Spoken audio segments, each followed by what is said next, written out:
Picture getting infinite cash from a literal god. Perfect, right? Until you read the fine print. Every Sunday at exactly midnight, a psycho with a giant scythe comes straight for your neck. Welcome to Aaron's absolutely insane life. Literally the richest guy alive but totally doomed, currently locked inside the Goblin King's supposedly unbreakable fortress. Beside him, his absolute drama queen of a cellmate, Noah, is bawling while writing her will.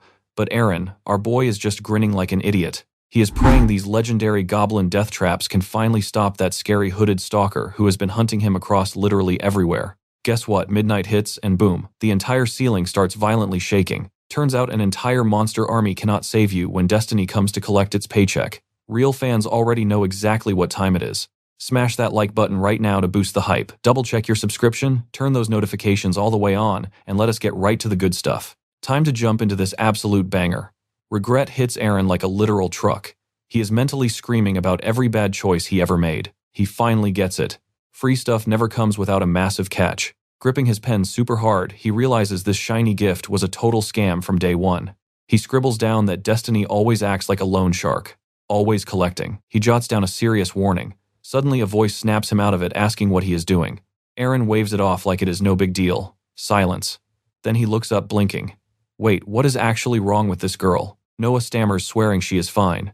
Then she demands to know why the heck he is smiling while writing. Getting louder, she screams about how insane it is to draft a will without crying your eyes out. She basically begs him to start panicking. He just shrugs casually, mentioning this dungeon is really not that bad.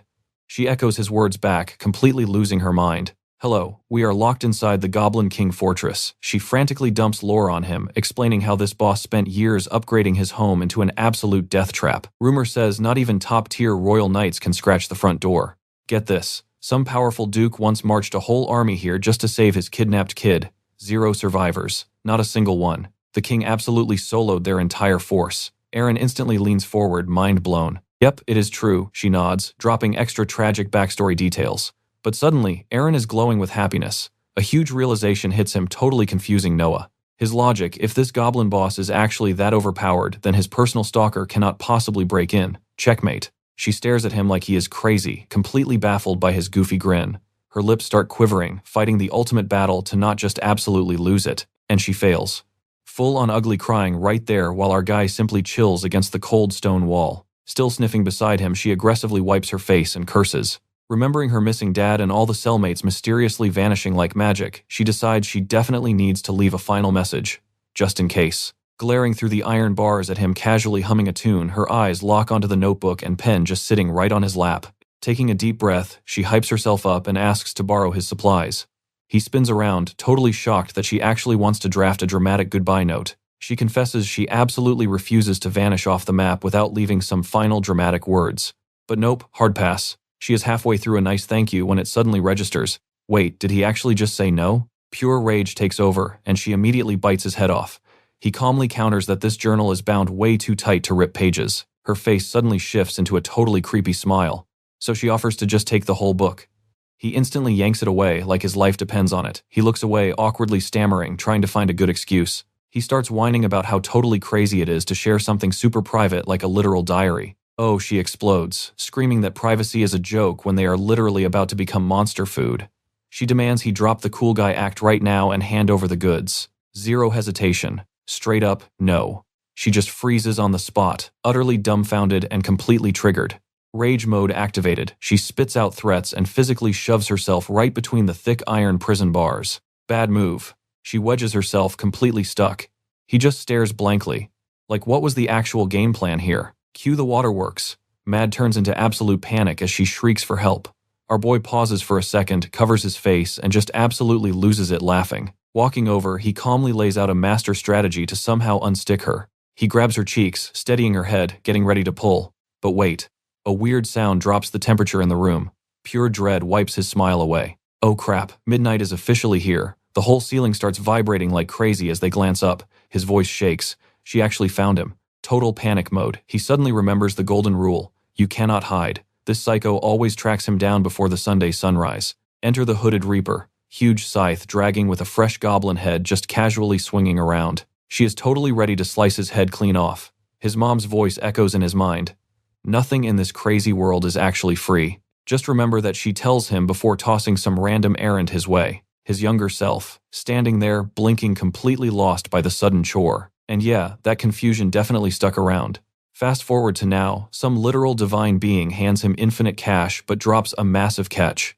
Our boy holds his ground. No free handouts. He breathes this huge sigh of relief, thinking the heavens finally recognized his good karma. But he just has one tiny, completely logical question.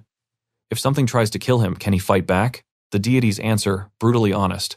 From this exact second forward, absolutely everything is his own personal problem. He chills out, shuts his eyes, and pictures the easy life. Cut to him living like an absolute king, just throwing money at bodyguards. Boom thunder rips through the sky. Lightning flashes across his mansion, and standing right in the doorway, a hooded figure. He completely freezes. Pure panic hits his chest. He tries to speak, but a glowing red eye locks straight onto him. His lungs literally stop working. Cue the awkward smile. He tries playing it cool to drop the tension, but nope, complete fail. Total chaos instantly explodes. A single gold coin rolls over and taps her shoe. She doesn't even blink. Just stands there, dead silent, knuckles white around a massive scythe. Gulp. Reality hits him like a truck. He shrieks and absolutely bolts, but this slow-moving assassin our slug doesn't even bother jogging after him. Bong. Midnight hits. He snaps awake, soaked in cold sweat, the absolute horror sinking in. She tracked him down again. And this becomes his life. Night after night, running through dark woods and random camps. It doesn't matter where he hides when midnight strikes, game over. He totally collapses. Physically done. He curses the gods, calling their miracle a scam, basically welcoming death out of pure exhaustion. There she is, silent as ever, raising that terrifying blade. But wait, the fear vanishes and raw survival mode kicks right back into overdrive. The scythe swings down. He dodges in blind panic, screaming apologies while sprinting away, eventually slamming on the brakes right outside the Goblin King's fortress. The vibe here, absolutely lethal. You can taste the violence. Anyone dragged inside is completely doomed. Enter the goblins. They start barking threats, telling him to scramble or get dragged in. His response, a cocky smirk and some heavy trash talk. The green guys just freeze, brains buffering. Then pure explosive rage. They completely lose it, screaming that he's dead meat right here, right now. But then everything goes instantly sideways. The slug shows up out of nowhere.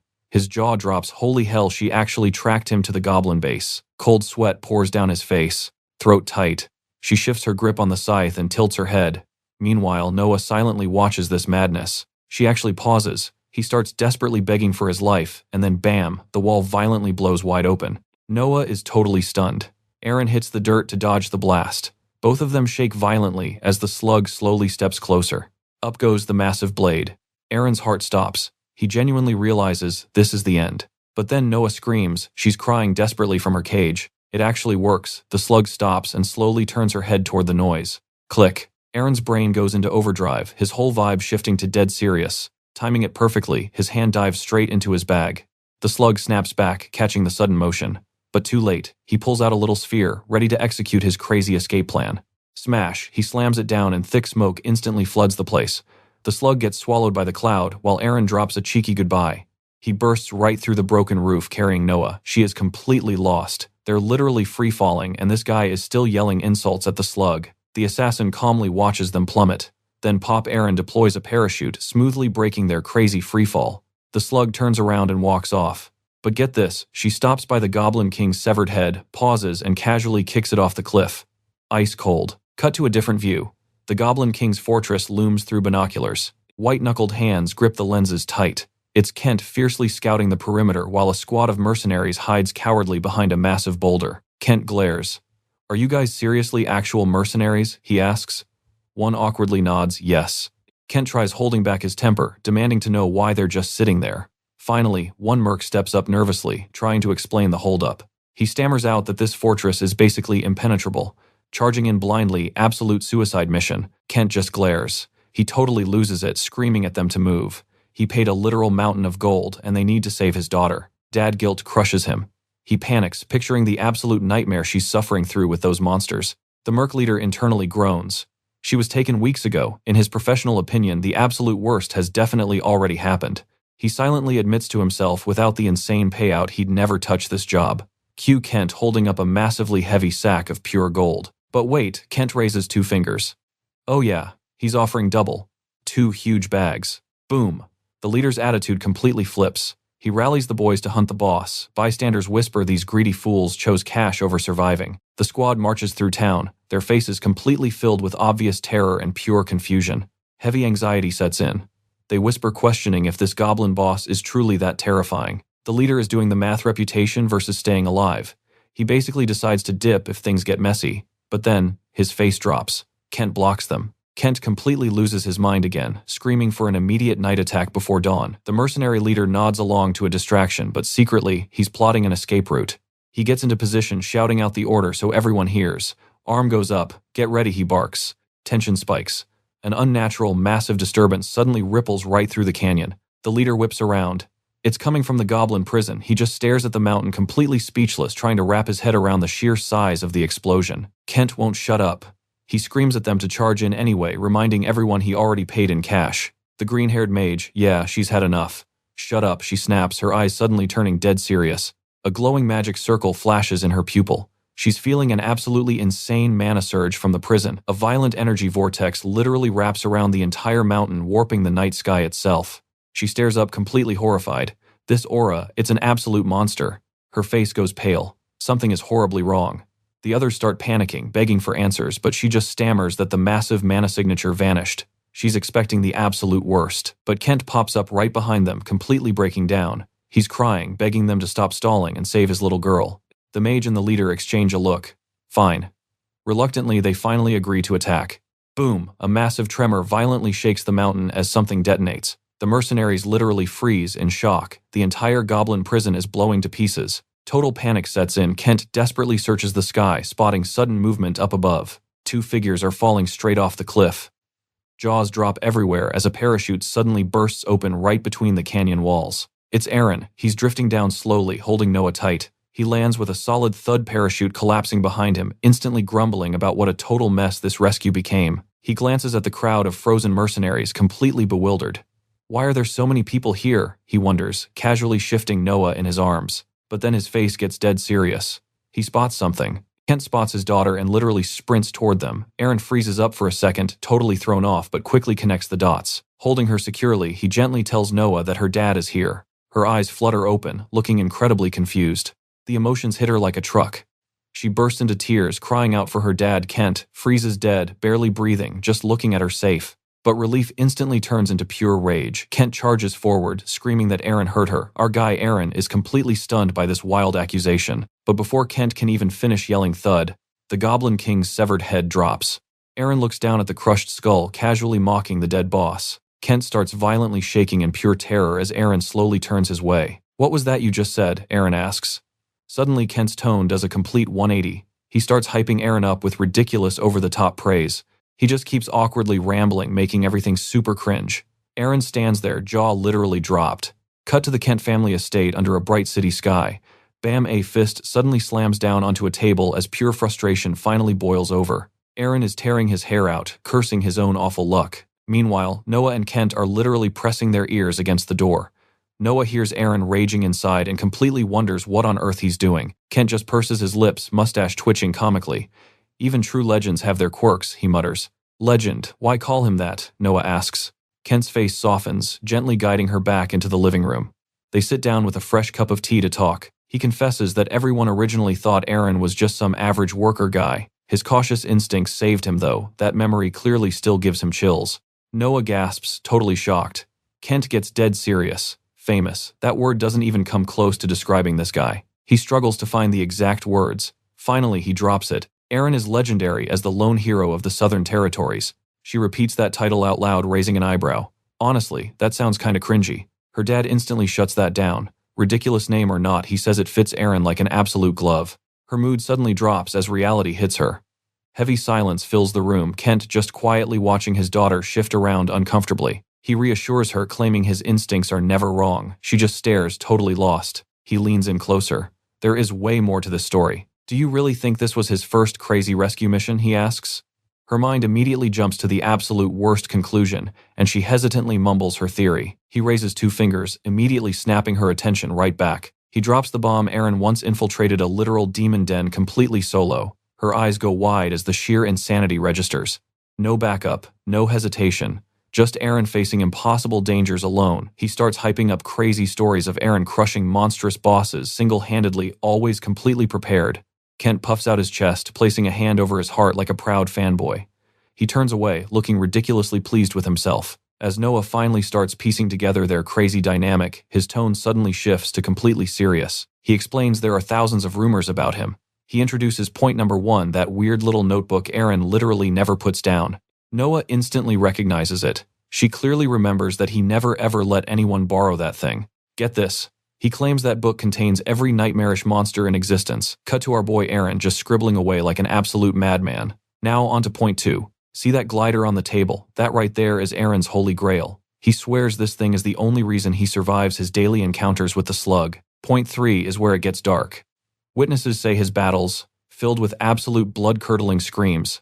Noah takes a step back, totally shocked. Cue the dramatic flashback of blood-soaked battlefields. Suddenly, his weird behavior makes perfect tragic sense to her. He wasn't crying for help against the bad guys. He wanted out of the endless bloodshed. Our guy collapses, literally begging for mercy in his sleep. Noah, her fists clench. She whispers his name, completely overwhelmed by this heavy imaginary backstory. And then Kent drops point number 4, the trait he respects above absolutely everything else. The guy absolutely despises violence, right? Yet every single clash leaves him completely and utterly drained. But does he rest? Nope.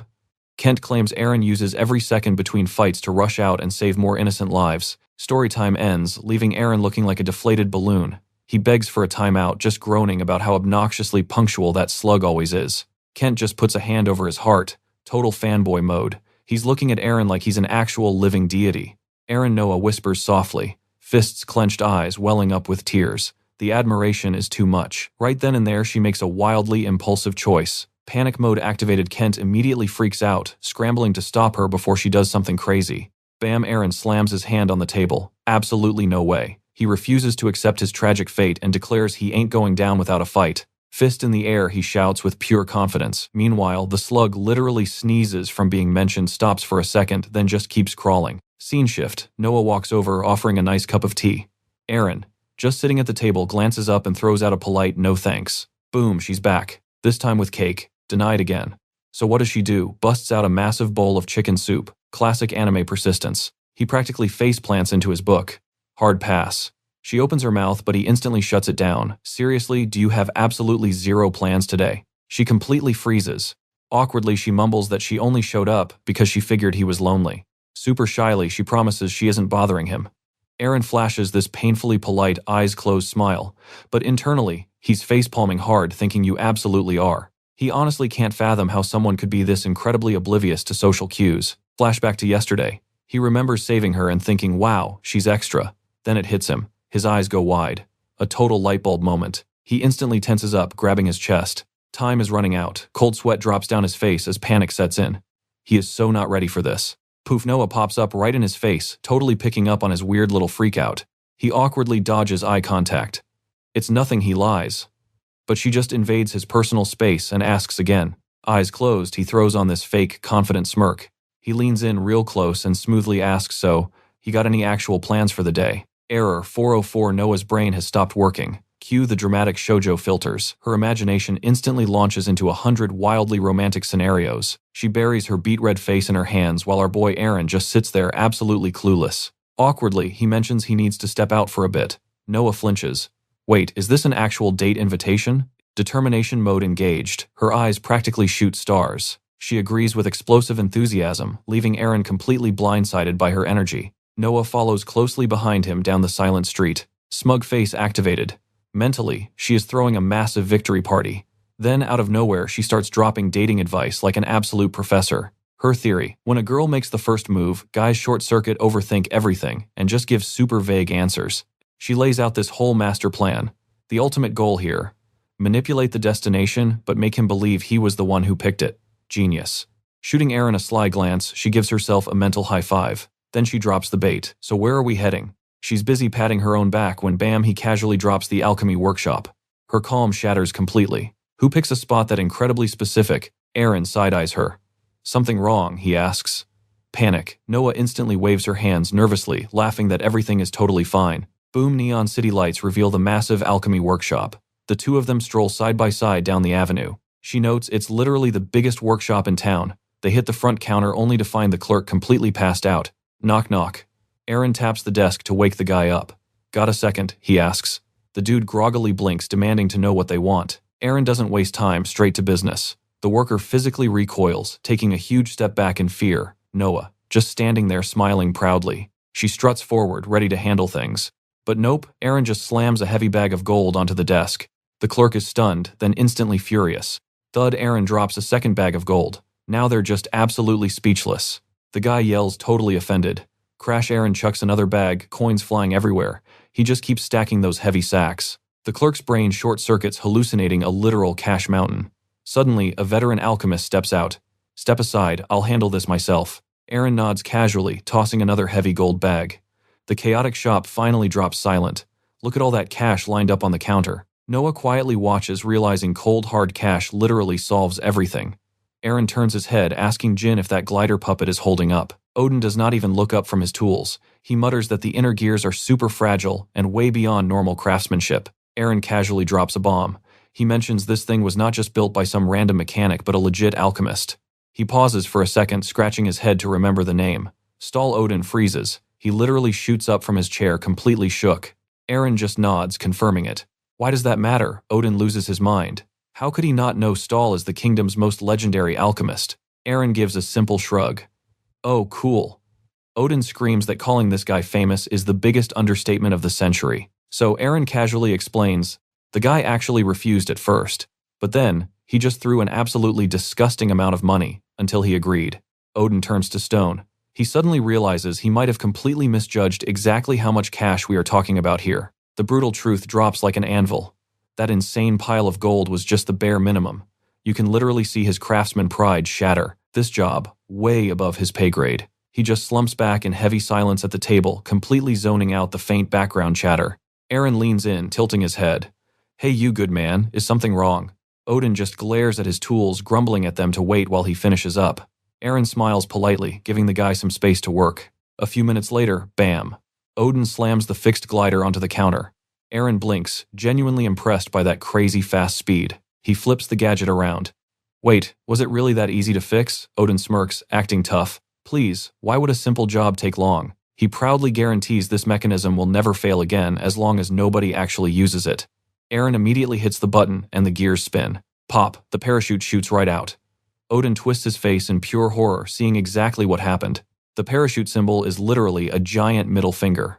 Aaron bursts out laughing, giving a huge thumbs up and praising the masterpiece. Odin absolutely loses it, demanding why he pressed it. Aaron quickly offers more cash for a reset. Odin just freezes at that pure sincerity. He quickly crosses his arms, coughing awkwardly, and demands a premium fee. Aaron agrees instantly, even complimenting his amazing skills. Odin instantly puffs out his chest. Oh yeah, his incredible techniques are handed down through a long line of absolute legends. Then Aaron gets serious, urgently asking for a device to tie someone down. Odin snaps into business mode, asking what exact tool he needs. He dramatically pulls out a heavy-duty seal, the exact kind royal guards use for major threats. Aaron sighs, saying giant traps will not help. Odin switches tactics. Boom, he suggests these hardcore heavy metal chains used strictly for the most dangerous death row inmates. Aaron just looks at them completely bored. Yeah, I already know those. I have literally snapped several of them before. Odin starts sweating but refuses to give up. He whips out an absolutely insane contraption meant to lock down uncontrollable berserk giants. He goes full salesman mode, hyping up a mythical binding gear that could supposedly hold down a literal breathing dragon. He stops talking immediately. Aaron is glaring at him, looking super annoyed. Odin slaps on a fake smile, realizing he definitely overstepped his bounds. Aaron lets out a heavy breath. Look, I just want something incredibly simple and completely straightforward. Odin throws his hands up. Well, if it is that simple, just use sticky slime mucus. He turns around, muttering about old-school harvesting methods, but his voice slowly trails off. He loses all his confidence mid-sentence. Wait a minute. Pure panic sets in, looking back at the reaction. Aaron has this huge grin, eyes literally glowing while shaking those money bags. Cut to Odin tightly clutching the cash while his boss inspects the order. The master steps closer, squinting hard at the requested drawings. The boss absolutely loses his mind. These are not blueprints, they are literal stick figure scribbles. He tries explaining the rough sketches, but just stops. He starts tearing his hair out, totally losing composure because they might lose all that mountain of gold. Meanwhile, out in the streets, a massive public announcement drops. People are in disbelief. Every adventurer quickly draws their weapons, completely hyped for the job. Hundreds of slimes are just bouncing across the fields outside. The guild goes feral, rushing forward and aggressively competing to secure that sweet reward first. Back inside, Noah quietly finishes eating. She puts her fork down and politely announces she is full. She drops a quick goodbye, saying she is heading over to the alchemy lab immediately. Kent and his loyal butler whisper about her growing connection. Kent starts biting his nails. What if Aaron goes broke supporting her? He firmly orders his butler to gather up their funds right away. The loyal servant bows instantly. Consider it done without a single hesitation. Someone nearby asks what that means. The loyal butler calmly whispers they are hiring a top-tier assassin to eliminate Aaron. Kent just stares back, sweating. Are you insane? Kent screams that the money is meant to support Aaron. He snatches 2 heavy gold sacks himself, sprinting toward the alchemy workshop. He slams the brakes at the entrance, rubbing his eyes. Is this the right building? He shouts out loud, seeing the room totally overflowing with defeated slimes. Hey, watch your back, someone yells. A hyped-up adventurer comes speeding inside, aggressively shoving a wooden cart completely stacked with harvested slimes. Our guy excitedly shouts that every single slime nearby is totally wiped out, leaving Kent standing there completely paralyzed in shock. Right on cue, another cart rolls up as Aaron announces the payout. The adventurers absolutely lose their minds, cheering. Odin grabs a tiny knife to slice open the sacks. Meanwhile, Aaron lines everybody up and tells them to just chill out. Kent just stares in pure disbelief, calculating exactly how much cash everyone's getting. Then Noah walks in. Dad, what are you doing here? Kent practically jumps out of his skin. She demands to know why he brought bags of cash. He awkwardly mumbles about seeing her new suitor and bringing funds to well help out. He grips those bags super tight. A man's pride, he says. You just can't ignore it. Noah just sighs. Working at the alchemy workshop lately, yeah, she's definitely been getting a front row seat to male pride. She thinks back to Aaron working side by side with Odin. She literally watches them haul a massive container of slime outside. She praises Odin's work, and Aaron completely respects his serious skills. Sipping her tea, Noah dreams about finally taking a single day off from that workshop. But seriously, how is Odin planning to keep Aaron away from her? Just thinking about spending a whole day with Aaron gets her super hyped as she enters his room. But Aaron is slumped over the table, worried. Noah calls out, rushing over to ask if he's all right. He jumps totally surprised and blurts out her name. He tries to play it cool, saying he was literally just thinking. Not buying it, she steps closer, clutching her chest, demanding real answers. He just stares at her for a second. He hesitates, giving a heads up that he might actually end up oversharing here. Bam! Odin suddenly kicks the door open, shouting that the slime gel weapon is finally done. Aaron immediately says, "Let's roll." Odin pauses. Wait, is Noah coming too? He suddenly feels a terrifying aura aimed right at him. Noah flashes a super creepy smile. Oh, I'm absolutely coming along. Odin proudly prepares to reveal his newest creation. He holds up the weapon, hyping its insane blast radius, bragging that it's powered by every single slime they just farmed. Odin's master jumps in, trying to give this bad boy an epic name. He breaks down the whole project, totally giving Aaron props for the assist. Odin just shrugs, joking that the thing looks ridiculously basic. Aaron stares at it super hard. He opens his mouth. The workers around them literally hold their breath. Aaron finally calls the weapon perfect, exactly what he wanted. Meanwhile, down in a canyon outside town, a giant grumbles that the humans' upcoming festival means their defenses are wide open. So he rallies his massive army. Time to teach these humans a brutal lesson with an all-out frontline assault. The giants absolutely roar in agreement. They want that city burned to the ground and fully conquered. But one giant notices something super weird on the ground. He scratches his big head, totally bummed because he really wanted to snack on some slimes today. Back to Aaron. He stops reading mid-sentence. That mention of the Lantern Festival completely snaps him back to reality. He glances up from the book, totally confused. Noah excitedly explains it's literally the most gorgeous celebration in all of Grimler City, but Aaron, he totally scoffs at the idea that he actually has any good luck. Still, he casually asks when the big party starts. Noah drops the date instantly. But hearing it, Aaron gets this really bad feeling in his gut. Oblivious, Noah gushes about how everyone floats lanterns into the night sky. She pictures hundreds of them floating up all at once, making the whole city glow so beautifully, sending your deepest wishes straight into the heavens. But then boom, pure panic hits the streets. The crowd starts screaming bloody murder about some crazy monster. A giant slug pops up, swearing she will absolutely hunt him down. But no matter where he dodges, Noah just keeps babbling excitedly about all the exclusive once-a-year food stalls that flood the festival streets. She enthusiastically points at her absolute favorite spot, completely insisting they buy meat skewers from this super rare pop-up stand. The vendor passes them steaming hot skewers, shouting to eat up before the party ends. Then out of nowhere, that slug returns, warning him he won't live to see tomorrow. They both think about the festival, but with totally opposite vibes. Neither of them can shake off that gut feeling. Noah softly calls out to Aaron. She hesitates, but then Odin suddenly marches right in and interrupts. For a second, she smiles super sweetly. Then bam, Noah slams her hands on the table and absolutely screams at Odin. The room gets insanely tense. We're talking thick storm-level pressure as she just brutally glares him down. Aaron totally ignores the killing intent in the room. He proudly declares he's hitting up the Lantern Festival looking super determined as he invites them all along. The city bursts into celebration with bright flags and confetti filling the streets. Noah's face gets serious. She suddenly realizes just how desperately she'd been waiting for a moment like this. Meanwhile, Aaron is just casually stuffing another meat skewer into his face, dropping crumbs everywhere. He gives the chef huge props for the authentic flavor, the owner totally hyping him up for demolishing that many meat skewers. The vendor hands him this super secret prize only given to absolute legends who eat 10 skewers. Aaron and Noah both stare at this shiny reward with pure awe. He calls Noah, who instantly assumes the gift is hers. Nope, he just gets super hyped, proudly showing off the shiny prize. So Noah is just standing there awkwardly holding both the food skewer and those matching bracelets.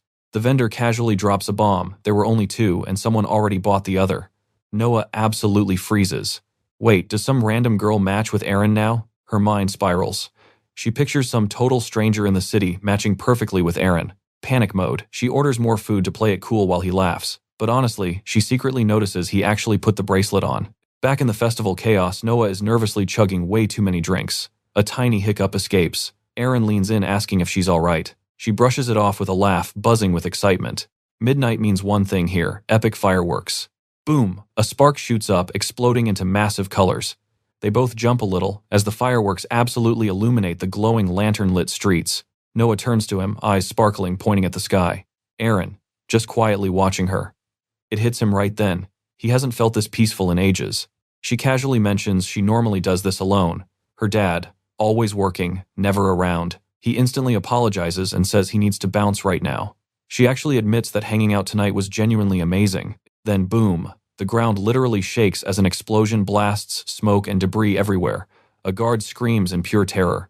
Giants are attacking the city. Pure chaos erupts. People scatter everywhere. As debris rains down, Noah screams at Aaron to run for his life. She hesitates. Just a split second to look back, and her heart drops. He's gone. Massive shadows swallow the streets as the nightmare truly begins. Meanwhile, heavy footsteps echo down an empty alley. A hooded figure steps out. Aaron faces the slug, instantly recognizing his enemy. Suddenly, his eyes lock onto something. He squints, looking closer to confirm his wild suspicion. A tiny dango bracelet dangles from her wrist. Aaron takes a literal step back, glancing at the exact same bracelet on his own arm. Total shock. He totally stammers, realizing they literally have matching bracelets. He furiously demands to know where she got it. The vendor's words hit him only 2 existed. He realizes another girl actually bought the second one. He repeats himself, just staring at her. Then he straight up points, mocking her for not even looking like a girl. He goes off accusing her of robbing some defenseless person. Her response, dead silence. She just coldly raises her massive scythe. He smirks, claiming that violent reaction was painfully predictable. Then she lunges, scythe swinging, while he braces for impact. She spins, delivering a devastating slash, but he's ready. He fires a massive slime blast right at point-blank range. Splat! The slime explodes completely, swallowing her inside a gooey trap. Meanwhile, cutting back, Noah is sprinting desperately through the fleeing crowds. Gasping for air, she pushes through the madness. Suddenly, she collides with someone and crashes hard onto the pavement. She tries to move, but gets totally stuck. Legs trembling, she desperately wonders why Aaron just abandoned her. Did she even matter to him? Pure bitterness kicks in. Gripping her dress tight, she curses guys who just bail without a single second thought. Pushing through the pain, she forces herself up. Right then and there, she vows to rely only on herself.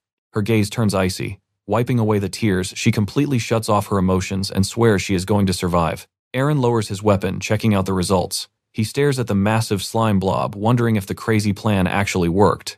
He realizes the oxygen inside that trap is definitely running out. Circling the gooey mass, he counts the seconds in his head. Massive wave of relief. He actually beat the slug. He busts out laughing loudly, trash-talking the trapped enemy like a complete victor. Thinking he won, his rage boils up just remembering what he went through. But wait. The slime suddenly starts writhing wildly. A hand rips right through. She completely breaks free. While he's busy yapping, she rips her scythe free, fixes her hood, and slowly marches forward. Mid-insult, he stops. He quickly notices something horribly wrong. He yells out in pure shock. An ominous shadow rises up behind him like the literal Grim Reaper. Meanwhile, Noah shoves through the stampede and slams into some guy. He's paralyzed with fear. She looks up. Massive armored giants are totally blocking their escape. One monster roars that this city is officially theirs. Another backhands his teammate in frustration, loudly barking orders to grab the supplies immediately. The giant leader regains control.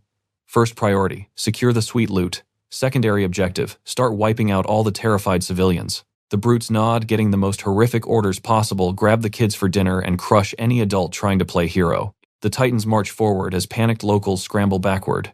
One desperate mom shields her sobbing kid, begging him to stay quiet as absolute terror takes over. Her gaze turns completely cold. A massive giant is approaching fast. Hugging her kid tight, she begs anyone for help. But the crowd, frozen in fear. Tears are just streaming down her face as she pleads. She's practically screaming for someone to save her baby while the monster just laughs. Suddenly, an angry voice cuts through. Noah storms forward, demanding they drop the kid. The giant casually picks his ear. He actually asks if she realizes how crazy she sounds. Who does this tiny human think she is giving orders? Noah doesn't flinch. She screams right back, take the loot but leave the innocent people alone. The giant just laughs, sick, twisted laughter. She's exactly who they wanted. Noah is absolutely panicking, screaming at him to let go. He leans in with a threat. A pretty girl like her, accidents happen. Pure terror takes over as she begs him to get his hands off her. Tears are streaming down her face now. She's pushing at those massive fingers, fighting with everything she has. The monster rips her dress while she's screaming her lungs out for him to stop. Then boom, a massive explosion blasts the giant right in the head and he drops like a rock. Noah hits the dirt. Enter Kent, her dad rushing over in absolute horror. He drops to his knees, completely losing it. Are you hurt? He panics. She can't even form words. He scoops her into a massive hug, desperately trying to calm her shaking. Odin rushes in with the bad news. The Lord and his soldiers bailed on them, complete cowards.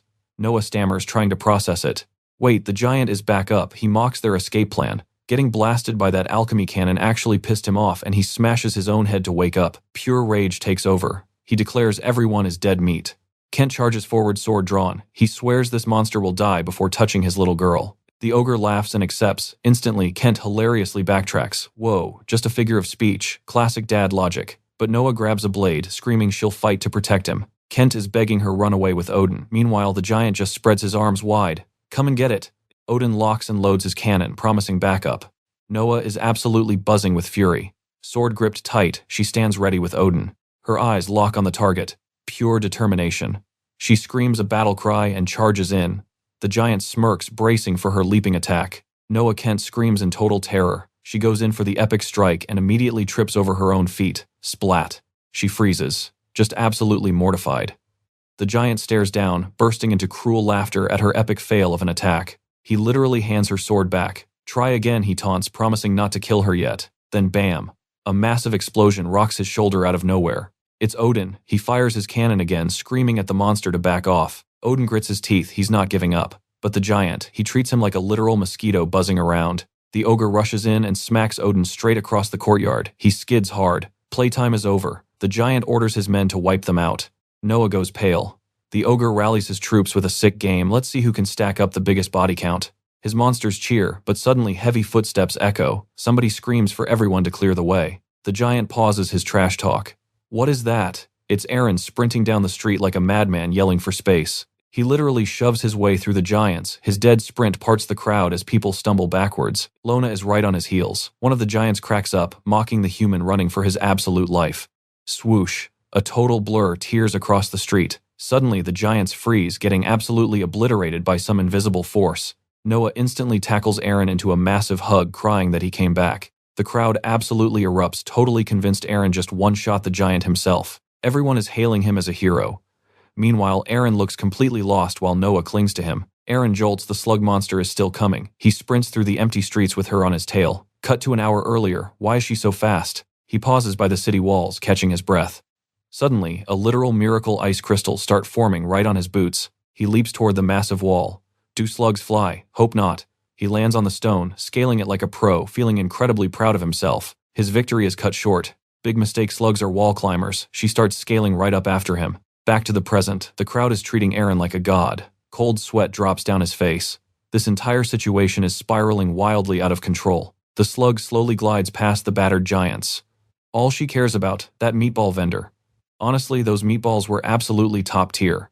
While the survivors crowd Eren, the slug pauses. She admits she just can't stay. She decides to bail, promising herself another chance at those snacks later. Aaron glances around in pure confusion.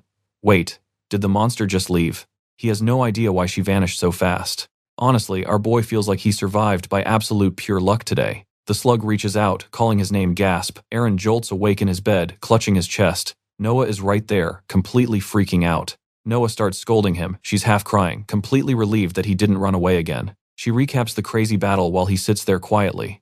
Aaron does the math that Slug totally wiped out the giants and now everybody thinks he is the hero. Then it clicks. He suddenly remembers that bizarre meatball bracelet chilling on the monster's wrist. He jumps up. Got to check something, he mutters, telling Noah to rest up. She watches him rush out, blushing. Is he worried about her? She grins, completely convinced he cares for her. Her imagination runs wild. She rolls around the bed, totally lost in romantic delusions. She literally pictures herself at the meatball stall as his future wife, definitely not a stalker. Meanwhile, the stall owner drops a clue. That girl who took the meatball bracelet, yeah, she actually just came back here recently. The realization hits him like an absolute truck. Wait, that happened 30 minutes ago. Get this, she is not some repeating video game NPC. She is real, living her own actual life. The vendor casually drops that she is obsessed with meatballs, but because her bracelet got dirty, he just replaced it. He then hands over that old dirty bracelet. And right there on the pendant, an engraved name. Aaron completely freezes. The name staring back at him, Vera. The vendor just nods, confirming that yep, that name definitely belongs to her. It clicks. If she is an actual living person and not some programmed system boss, then turning around and running away, that might actually work. Right then, Noah demands a new meatball flavor. How do you even escape a world with zero modern transport? As Aaron aggressively panics over this, she spots him completely zoning out. She offers to keep him company immediately, waving her hands. No, not in a romantic way, but suddenly, her face flushes completely red. That spice hit harder than expected. Pure chaos follows. The intense flavor absolutely wrecks her, making the old vendor just laugh out loud. Bam! A massive crash interrupts the moment as struggling workers desperately drag an impossibly heavy piece of armor. Aaron spots the gear. Wait, how is it still so solid? It literally came from a massive golden giant. The workers mutter that while the giant got destroyed, this armor didn't even get a scratch. Suddenly, one of the workers spots Aaron and calls out to him in absolute surprise. The workers shower him with thanks, but Aaron just inspects the gear. He examines it closely. What on earth is this stuff? The crew starts debating where it came from and who could realistically wear something so massive. An old-timer chimes in he actually saw gear exactly like this back in his capital city days. He drops the facts. It is forged from the absolute toughest material in the entire world. The rookies are amazed while Aaron keeps obsessively studying the armor. Literal tears start welling up in his eyes as Noah quietly watches. She is completely lost. Why is he crying over metal? Meanwhile, the workers explain that this cold iron requires an insanely specific forging process. You definitely cannot make it locally. He instantly asks if this material is for sale.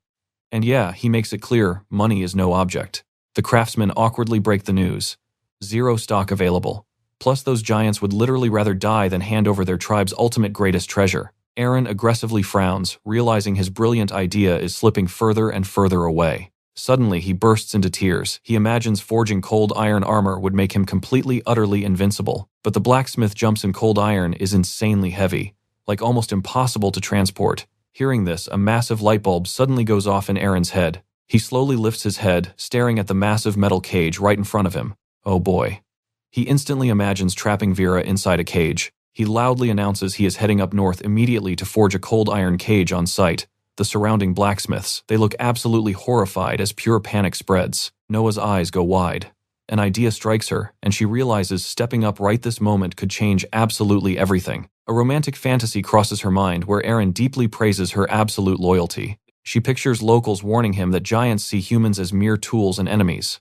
Meanwhile, Aaron just imagines Vera brutally fighting giants in the freezing cold. He perfectly connects the dots, realizing cold iron armor could effortlessly solve multiple problems at once. The craftsmen completely panic, screaming that the northern roads are absolute death traps and surviving unprepared is literally impossible. Aaron just keeps imagining Vera freezing to death.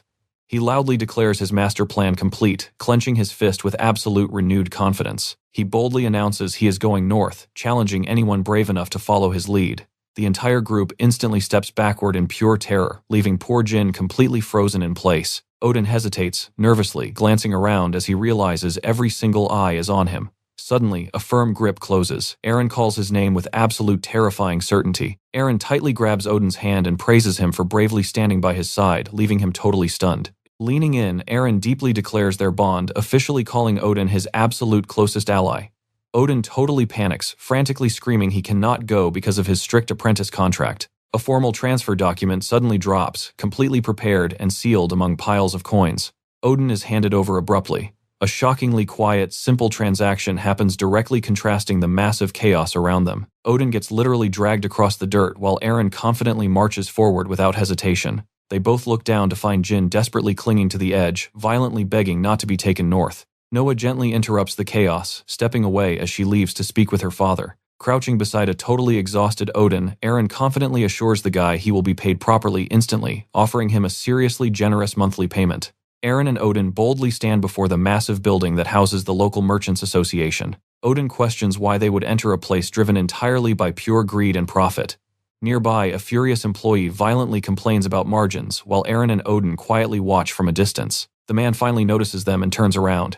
Boom, his expression instantly changes completely. Recognizing the exact hero who saved the city, he senses a massive opportunity. He greedily decides to keep Aaron incredibly satisfied, plotting to tie him down with amazing long-term benefits. He smoothly introduces himself as the branch president, welcoming Aaron with absolutely ridiculous, exaggerated politeness. Odin just scoffs internally, mocking how incredibly fast the man lowers himself without any pressure. Aaron drops the bomb he needs to reach the north by Sunday. The president completely freezes up. Sweat, dropping the president stammers, this is way past their usual limits. But Aaron just smirks, sliding over an insane prep list. Reluctantly, the guy checks it, and instantly his eyes practically bulge out of his skull. He starts stuttering, completely mind-blown by how utterly ridiculous these crazy demands actually are. "We need carriages," Aaron shouts. Deep down, the president is losing his mind, totally convinced this kid is just trolling him now. He frantically tries, explaining that unicorns are sacred and ridiculously rare. Royals can't even get them, but Aaron just flexes, saying money isn't a problem. Stiffening up, the president snaps that this goes way beyond cash. They run a super strict elite ranking system here, and frankly, Aaron totally fails the requirements. But wait, Aaron casually name-drops the elite red rope affiliation, claiming he's a member. He lifts his hand, showing off one single red rope. Holding back a laugh, the president smiles politely and breaks down the harsh rules. Privileges depend on massive deposits, he explains. Aaron's cash only buys him one measly rope. Odin whispers, dying of embarrassment. Aaron tilts his head, then boom, a brilliant idea hits. Confidently, he announces he actually has tons of red ropes. Like so many, he literally knitted an entire sweater out of them. The president freezes. Then pure, unadulterated shock. Realizing the insane implication, he drops to his knees, swearing absolute loyalty on the spot. He promises to grant any crazy request immediately. See these red ropes, they equal absolute authority and massive status. More ropes literally means you rank way higher in the merchant world. So an entire sweater made of them, that breaks the whole power scale. Wagging his tail, the president asks for more orders while prepping begins. Aaron casually asks, "So is leaving by Wednesday morning gonna be a problem?" The president freezes again. That is literally zero time, but Aaron's intense stare screams he is absolutely not budging. Panicking, the president quickly reassures him. Nope, plenty of time left. He explains snow elves are ridiculously rare. Someone like that totally breaks all normal world standards. Aaron confidently smiles. She'll come. Cut to the snow elf reading by a window, while her attendant completely fawns over her stunning elegance. She quietly remembers the rose-colored city falling into absolute chaos when nasty monsters invaded. The old Lord, a massive coward who scammed everyone. But Lord Shell stepped up alone, settling debts and directly confronting those lizard men. Everyone totally thought Shell was dead when she marched out past those city gates. But she came back bleeding and fierce. Those annoying lizard men completely wiped out. Of course, the townsfolk start gossiping. Who really saved them? They totally doubt Shell's crazy story. Wild rumors fly. The real savior must be some insanely powerful guy backed by rich merchants and carrying endless supplies. A fresh cup of tea is offered. Shell gratefully accepts. She seriously wonders should she even be the leader. Her loyal attendant immediately hypes her up. Someone mentions a perfect man. Cut to Aaron randomly sneezing. Shell stares at her reflection. Suddenly, her eyes sharpen. An old memory hits hard. She remembers being brutally hunted. The flashback sharpens, getting cornered and desperately fighting off waves of ugly monsters. Meanwhile, Aaron runs screaming for his life. Vera chases him wildly, swinging her massive scythe. Splat, she steps in, mud slipping onto her knees, sliding forward with her scythe raised. Swoosh. Her swing causes a massive explosion, blasting lizard men everywhere while Eren hilariously escapes. Eren fires up his boots to jump. Time slows. He and Vera lock eyes mid-mud explosion. Then Eren completely faceplants right into the dirt. Utterly desperate, he shoves his red rope at Vera, begging for help. She snatches it instantly. Back to reality, the attendant trashes Eren's massive ego. Shell just looks totally confused now. Apparently this crazy guy named Eren demanded Shell act as his personal guide. Shell instantly orders a carriage prepped, but Kent steps in, declaring the trip cancelled. Noah completely freaks out, totally frustrated. She yells that following Eren isn't her only goal, she just wants to explore the big wide world. Kent squishes her cheeks, scolding her for simping over some random guy he finds super sketchy. She wriggles free, insisting it's perfectly safe, since a huge group is traveling together anyway. He laughs. Eren might be loaded, but he lacks real power. Finally, he compromises she can go if Eren builds the country's absolute best expedition team. She freezes for a split second. Then, she explodes, with pure joy at getting permission. He just chuckles, tells her to drop it if things go south, but then total chaos. A servant bursts through the doors, absolutely frantic, dragging him outside. And holy hell, you will not believe this. A massive caravan, literally pulled by actual unicorns, is just casually strolling down the main street. The whole city stops, jaws on the floor. The crowd completely loses it as this ridiculously fancy, over-the-top carriage rolls right through the center. Noah spots him and shouts his name, totally hyped. But Eren, he just walks right up to that crazy carriage, stares at the door, thanks them for actually pulling this off. Inside the carriage, dead silence. Shell and her assistant just sit there in the shadows, watching his every move. The door opens. Shell steps out saying hello and immediately trips. Classic. But Eren moves like lightning and catches her right in his arms. Noah brain completely short-circuits. She just stands there, absolutely frozen. Then Eren leans in, dropping a cheeky, provocative little question right in her face. And yeah, that escalates fast. A massive, super awkward misunderstanding explodes out of nowhere, with some wild accusations flying back and forth. Someone screams in protest. Poor Noah ends up literally squished right in the middle of this absolute disaster of a conversation. Gasp, she snaps awake. Everyone is crowding around her looking totally panicked. Yeah, she completely fainted from the stress, and they want answers. Blinking away the dizziness, she realizes who is standing right there. Super awkwardly, Noah mutters a tiny, shy introduction to Shell. Shell just smiles, super composed, and Noah freezes again, because up close, Shell's absolute beauty and crazy high status are just completely overwhelming. Then Eren drops the bomb, super casually too. He announces that Shell is coming with them. She is going to be his personal guide to the north. Noah's mind goes into overdrive. Why would a VIP leave her entire city? She starts spiraling, totally panicking about what could go wrong on this trip. That is it, she snaps. Noah marches right up, declaring she has something massive to get off her chest. Eren just turns around completely clueless. Heart pounding. Complete panic mixed with absolute determination. She forces the words up her throat, ready to risk it all. The dam breaks. She practically screams her confession she is going north with him no matter what. Dead silence drops over them, just staring. Eren's reaction, a massive grin and a confident thumbs up. Problem solved. He announces they are hitting the road at first light. Fast forward to sunrise. The entire city goes wild. Crowds pack the massive walls, cheering their lungs out to give our crew the ultimate send-off. Wheels roll. The massive carriage moves out while thousands of people wave their final goodbyes from the packed streets. This was it. Leaving that shining city was not just a trip, it was the kickoff to a legendary journey into the absolute unknown. But wait, zoom in on Noah. She is fuming. Watching Shell stand so close to her man, she literally crushes her food, glaring daggers at her new rival. She corners Odin aggressively, pushing her agenda and completely demanding that he agree with her. He just awkwardly bites his food, totally caught off guard. Meanwhile, Noah's angry act crumbles and massive insecurity starts eating her alive. Wait, no. She shakes it off. Mentally hyping herself up, she definitely still has the home court advantage. Odin just nods along to survive the awkwardness. Boom, mood restored. She takes his fake nod as hard facts. Her logic Shell is super busy with official stuff, so Noah gets all the Eren time. Plus, she argues a guy like Eren obviously wants someone younger and more approachable. Her mental gymnastics here, Olympic level. Proximity matters, right? Being his shadow has to pay off eventually. She totally celebrates her flawless, completely unhinged reasoning. Odin slips away, absolutely drained, and slumps against the railing. Then Eren pops up, slings an arm around him, and hypes up entering the lethal northern zone. The comedy fades. They just stand there together. The vibe instantly flips from goofy banter to the heavy edge of pure dangerous adventure. Fast forward to a messy team meeting. Everyone is shouting. Eren has to raise his voice just to stop the absolute chaos breaking out. He groans that this whole departure was totally rushed. Get this, they literally forgot to elect a chief officer to run things. Eren waves his arms dramatically, making everyone cringe super hard. Odin opens his mouth to object, but a heavy hand clamps down on his shoulder. Trap sprung. The tension spikes as Eren completely corners him, hitting him with the ultimate guilt trip about their unbreakable friendship. He basically forces the job onto him. They drag the argument outside, where Odin lays down a few super strict conditions before accepting. Deal, but Eren gets serious for a second. Daily headcounts are mandatory. Any sketchy unknown passengers monitor them immediately. Odin just laughs. Who in their right mind would sneak onto a suicide mission cut to pitch black? The train rattles onward into the freezing northern dark. Zoom in on the food wagon. Piles of crates. Dead quiet. Until suddenly, something moves in the shadows. A figure shifting behind the rations. Odin was completely wrong. We have got a stowaway sneaking their way into the most dangerous place on Earth. A small lantern clicks on inside the pitch-black wagon. The dim light flashes across her face. It is Vera. Flashback time. A massive crate explodes into splinters. Gold and jewels fly everywhere. This was the exact moment those massive titans originally breached the Radiant City. Pure carnage.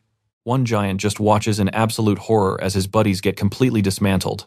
Eren stands in the center, totally swarmed by terrified, clinging civilians. That titan completely breaks down. He screams that Eren is an actual demon from hell, turns around, and literally runs for his life. Cut to the giant tribe. He drops to his knees, lying through his teeth to the chief about barely escaping some legendary monster. The chief buys it, welcoming him back. Next morning, that same giant stares at the human walls, laughing his head off. The boss actually believed his completely fabricated survival story. Classic villain arrogance. The giant guard squints through his telescope. Wait, what? A convoy of carriages, rolling right through the freezing snow. He's completely baffled. How on earth did puny humans sneak into the treacherous northern lands? He twists the lens, zooming in tight. His focus lands squarely on one carriage with a wide-open window, and there's Eren casually peeking out. The guard freezes. He knows that face. Instant cold sweat. The guard bolts, screaming for the chief. Meanwhile, Eren's just chilling. Almost there, guys, but Odin, he just sighs. Dude, shut the damn window. Eren finally closes it. All right, everyone, look alive. Odin chimes in. Dealing with massive giants, never a walk in the park. Eren grins. What could possibly go wrong? Famous last words, right? They finally roll up to the towering castle gates. Their poor unicorn straight up passes out from the freezing cold. Eren just shrugs it off. Then the giant chief stomps over, nervously asking why they're here. Eren steps up, cool as a cucumber. Relax, big guy. No trouble today. I'm just here to make a trade. The guards bark out. Hey, what's in your hands? Eren blinks, awkwardly checking his own grip. They step up, getting totally aggressive and shouting demands. Eren quickly raises his hands, holding an apple. He pitches his deal mountains of fresh food in exchange for just a little bit of cold iron. Hearing those two words, the massive chief physically shudders. Boom, a gigantic axe violently crashes right next to him. A guard absolutely loses it. How dare this human mock their sacred metal? But Eren doesn't even flinch. He stands his ground, promising this deal is totally legit. He points a thumb at the wagons. Look right there, stuffed with top-tier supplies, plus a massive pile of cold hard cash to sweeten the pot. Bold move. Eren casually walks over to the cargo doors. Don't believe me, see for yourselves. The doors swing wide. Boom, a massive shockwave of snow blasts everywhere. Next thing you know, castle gates open and torches blaze. Two absolute units of giants actually kneel, unrolling a literal red carpet. Massive drinks get poured. Clang giant mugs smash together in an epic toast. Deal secured. The chief hoists his drink, high-roaring that humans and giants are officially brothers in arms from this day forward. The whole room goes absolutely wild over the new alliance. But outside, one shady guard is grumbling, thinks the chief is crazy for dealing with demons. His genius plan, steal the grub and run before the humans pack up. He yanks the handle, the heavy door creaks open, and there's Vera just resting inside the storage compartment, totally surrounded by their precious supplies. The greedy giant stares. A human woman jackpot. He figures he can sell her for a massive payday. Smirking, he creeps closer, totally justifying his sick plan. Big mistake. Vera turns, locking him in a dead-eyed glare. Flash of steel, she lunges instantly, dicing this guy into ribbons. Later on, Odin blasts a loud horn, rallying the troops. Standing on a boulder next to Eren, he directs the chaos below, barking at everyone to keep their guard up while building. He turns to Eren, totally confused. Did we really travel all this way just to watch giants weld a massive iron cage? Eren chuckles. Hey, danger literally follows me everywhere. I've just learned to embrace it, he says dramatically, pulling up his hood like a total edgelord. Odin just cracks up. You're completely insane, man. Noah's spying on them from the carriage. She pouts, seriously wondering why those two are always glued to each other. Yep, hanging out again. Suddenly a voice spooks her. Watcha looking at Shell pops up out of nowhere. Noah stammers, desperately trying to play it cool, just enjoying the scenery. Noah awkwardly asks why a literal boss would ditch work for this. Shell's playful vibe vanishes. She gets real quiet, finally revealing her actual motive. She leans forward, smiling like a total fangirl. She is dead certain her bond with Eren. Absolute destiny. Noah cringes hard. Pink hearts and romance, seriously. While Shell gets comfortable, Noah just stares away, utterly baffled. Suddenly, chaos erupts outside. Someone screams that a whole month of rations just poofed. Oh, and wait, where the hell is Bako? Eren mentally groans. He instantly blames Vera. She definitely started slicing people, swiped the snacks, and bolted. The giant chief stomps over, looking pissed. He demands answers right now. Eren starts sweating, desperately trying to formulate an excuse. But before he can even speak, a loud voice cuts in. Odin steps up, totally exasperated. He calls out the massive plot hole. Why would a giant even sneak up on a tiny grain cart? Things get heated fast. They start blaming all this missing grub and the bloodstains on some gigantic monster. Odin fires back, calling their theories pure garbage. He warns them, start throwing wild accusations, and this brand new alliance crumbles. He tells the chief straight up, find the rat in your own crew, or accept that a rabid beast just crashed the party. The giants grumble and back off with fake smiles. Eren just watches Odin practically beaming with pride. But privately, Odin narrows his eyes. You're hiding something. He knows damn well that no random animal butchered that giant guard. Eren chokes up, feeling the heat. Suddenly his blue eyes go wide. A horrible sinking realization just clicked in his brain. Pure panic sets in. A terrifying ancient legend is true.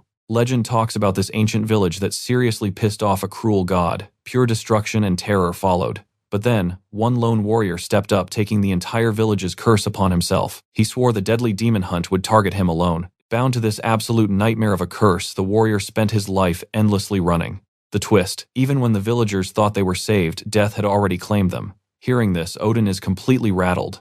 He realizes this exact horrifying curse, it might be tied straight to Eren. Internally, Eren is absolutely panicking, scrambling for any excuse that won't completely ruin everything. But before he can speak, Odin connects the dots himself. He completely brushes off the danger, trying to play hero. I won't let you die, Odin proudly declares. Eren just stares, wondering why that sounds more terrifying than inspiring. Boom. Construction finished. A ridiculously massive iron cage now towers over the rocky wasteland. The giant chief is super confused. Why build a gigantic cold iron cage, and more importantly, how the heck do they move it? The answer: it's for an upcoming battle like right now. The chief instantly tenses up. Red flags are flying everywhere in his head. Snap, the trap completely blindsides them. Before they can react, the giants are locked inside.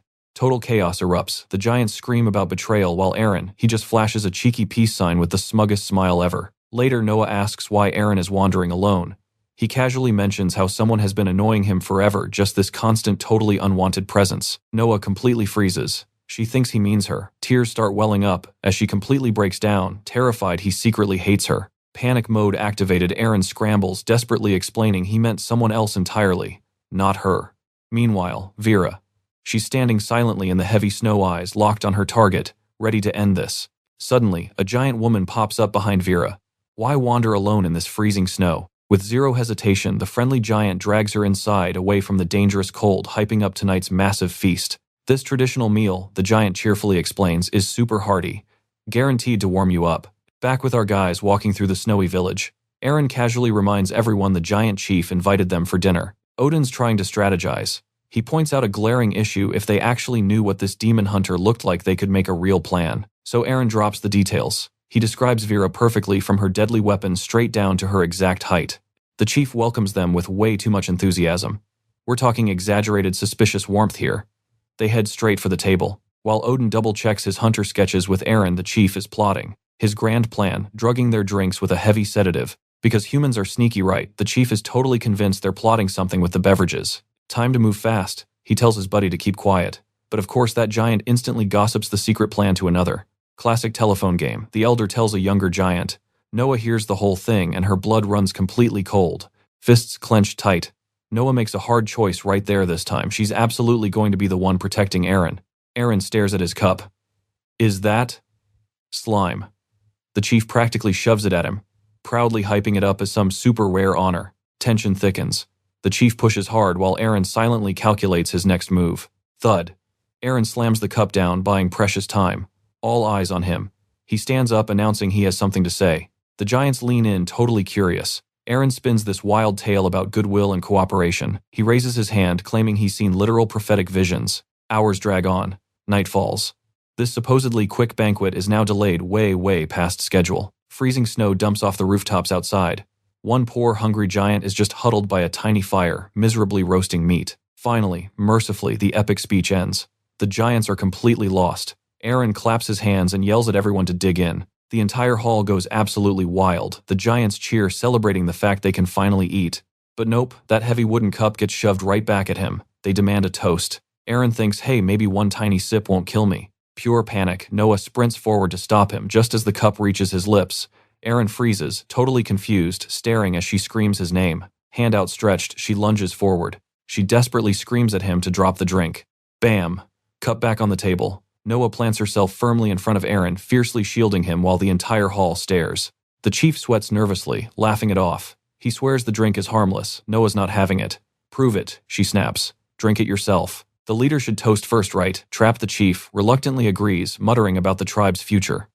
Noah glares at him, watching his every move. The gross slime wine bubbles violently. Suddenly, the chief slams the cup down and completely loses his mind with rage. Dinner is cancelled, he roars, storming off. He dramatically yells they never should have invited such completely rude guests. Noah is absolutely livid. Blaming them, Odin quickly slaps a hand over her mouth, dragging her away as she violently kicks and screams in protest. Aaron is just standing there, super awkward. But hey, he's got a backup plan. That massive cold iron cage is good to go. Holding back actual tears, our boy completely hardens his resolve. Cut to a snowy ravine at dawn. Aaron and Vera, face to face again. She tightens her grip on that weapon. Aaron steps up, screaming his lungs out about his brilliant new invention. Bam! He smashes his fist right into this freaky skull device buried in the ice. Confidence level, absolutely maxed out. Crash, heavy iron bars drop down, snapping shut. But wait. It trapped them both. Aaron just freezes. Yeah, he completely messed up. He screams in pure agony. Why? Because the trigger was literally inside the trap. So yeah, they're both locked in. Zero escape route. Aaron slaps on this incredibly fake, confident smile, bragging that she can't beat him now. Vera is having none of it. She furiously attacks the bars, trying to get him. Aaron insists it's over. No escaping, no killing him. Then, a tiny crack echoes. His smug confidence instantly melts into absolute panic. The metal bar literally shatters, total freak-out mode engaged as he begs her to stop.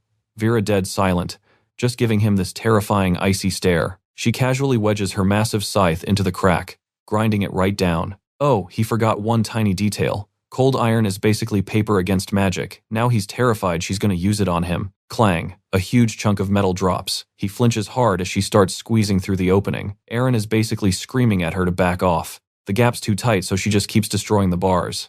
Our guy takes a deep breath, trying to keep it together. Her glove slides down that wicked blade.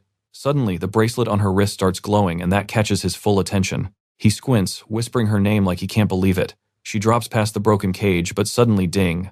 A light bulb goes off in his head. Time to negotiate. Hand raised up high. Hey, at least she's still listening, right? This means he can still talk his way out. She stares totally blank-faced while he pulls a villain move threatening the people she cares about. He brags about tracking down her family and friends, hinting they might not be safe. Keep pushing and he'll spill all her dark secrets to her family. Her reaction just looks away. Silent. He's desperate now. Figuring she's human and must have a weakness, he literally offers her anything she wants just to end this madness. Pulling out a matching bracelet, he tries to play the emotion card. Like, hey, look, we have something in common. Bad move. Her grip on the scythe only tightens as he babbles about investments and kindness. Dude is out here preaching peace and love. Still silent. She just stares at him. Then smack. She shoves his hand away and goes right back to wrecking the cage. Okay, threats failed. Bribes failed. The regret is so real right now. He totally regrets trusting this bargain bin trap and curses his own stupidity. A brief pause from her. Meanwhile, he's squirming, completely terrified that this is game over. Fabric rips as she finally pushes through the metal. Inch by inch, she creeps closer. He waits for the pain. But nothing happens. Is he dead? Nope. Her hips literally got stuck in the bars. He slowly opens one eye. She wiggles forward awkwardly, whispering that she got stuck. Again. Her face turns bright red with embarrassment. And Aaron, he just bursts out laughing. He realizes it's really Vera and completely cracks up at this ridiculous, absurd situation. Obviously, he starts mocking her for being stuck. She loses it furiously, trying to snatch him through the tight space. Clearing his throat, he acts all professional again. He holds up a mysterious little green spray can, asking if she knows what it is. He threatens to use it on her right now, warning her not to complain about whatever happens next. She completely freezes up as that glowing green spray gets closer. Aaron goes full interrogator, demanding to know exactly who sent her to hunt him. Talk peacefully now or face the absolute worst consequences ever. She stubborns out and looks away. Aaron sighs, calling her completely unhinged. Then he leans in and draws a permanent marker pig nose right on her cheek. He rants about just being a normal dude surviving, telling her she's just a corporate worker who needs to sort out her actual priorities. She still refuses to back off, so he just yanks off her precious bracelet. Her glare turns deadly. Give it back. He actually freezes, totally confused, then drops it on the floor. 6 months. It took 6 months to finally speak. Her fists are literally shaking with rage. Aaron casually smirks, telling her to fetch it herself. Flashing this incredibly smug grin, he grabs the bracelet again. If she won't spill the truth voluntarily, he's gonna force it out of her. And honestly, he can't promise where he'll shove that magic bracelet. Cue the mental image of a unicorn chomping an apple. Her eyes bulge at the horrible implication. Meanwhile, stuck Vera watches Aaron realize money cannot solve this mess. Aaron massages his temples, making a deal with that fake god. Biggest mistake ever. Out of patience, he grabs her squished cheeks. Squeezing her face, he demands answers right now. Our guy whips out a blade. He claims it's dripping with deadly toxins. One tiny scratch, instant game over for her. He brings the knife closer, whispering that nobody's coming to save her. Her response, she just places a hand on his chest, effortlessly stopping him cold. Cue the instant panic. His confidence completely shatters. Aaron quickly backpedals, nervously laughing that it was just a prank. He'd never actually hurt Vera, but then the contract activates. She grabs his arm, leaving him absolutely stunned. A violent, invisible force suddenly yanks her forward, dragging her straight toward him. He's trembling behind the bars while she clings to him, fighting the pull. But nope. The force refuses to quit, slamming them both hard against the iron cage. Bam face meets metal bars. Meanwhile, her hand slowly creeps toward the weapon lying there on the frozen ground. Vera slowly rises up her weapon, completely ready to strike. Aaron absolutely panics. He starts frantically shouting, begging her to just reveal the contract's terms as a condemned man's final desperate request before dying. She stands right before him, deadpan. She admits she can't reveal anything about the deal. He dramatically offers his precious bracelet. Then he bitterly mutters, she'll probably just loot it off his dead body anyway. Pausing dramatically, he pulls back his hood. He tells her to accept death with regret, dropping weird hints that her refusal involves her line of sight. She just calmly explains her broken skill. From the exact second she spots him until he breaks line of sight, she can perfectly track him. Aaron argues that makes zero sense, desperately hunting for a loophole. But nope. She instantly cuts him off, stating she's already talked way too much. He nods seriously. Flashing a crooked smile, he simply accepts that his time is finally up. He jokingly claims that dying by the hands of someone that gorgeous honestly wouldn't be the worst ending. His one massive regret, not placing the bracelet on her wrist and holding a girl's hand before dying. She just stares at him in complete silence. Wait, what? He blinks in pure confusion when she actually reaches out her hand. Still clutching the bracelet, he super gently takes her fingers in his. Talk about tension. He slowly slips the bracelet onto her wrist. As it settles on her arm, she watches him with this incredibly restrained, complicated expression. He sincerely thanks her for the chance, promising to treasure this moment. Holding her hand, he boldly declares that he will truly value this life. Sunrise hits the bars. Boom, he leaps backward, absolutely cackling. The big reveal, she completely missed a massive limitation in their magic contract. Checkmate. He declares she can't act during the day, quickly reminding her exactly how short northern nights truly are. Voice dropping low, she asks if it was all a lie. Cue the unexpected guilt trip, but her gaze turns freezing cold. She declares that both the gods and him, completely fake. Shadows darken his face. Sensing pure lethal danger radiating off her, he nervously mutters a desperate warning. Too late. She unleashes a terrifying barrage of scythe attacks. Meanwhile, he's desperately screaming for her to just calm down. Total panic mode. He's absolutely convinced he's meeting his maker right now. But her, she just stands firm inside the raging storm she created, coldly, raising her weapon. Magic goes wild. Ice crystallizes in midair with swirling chunks of snow forming an epic frozen crown around her. His eyes just bulge in pure, unadulterated shock.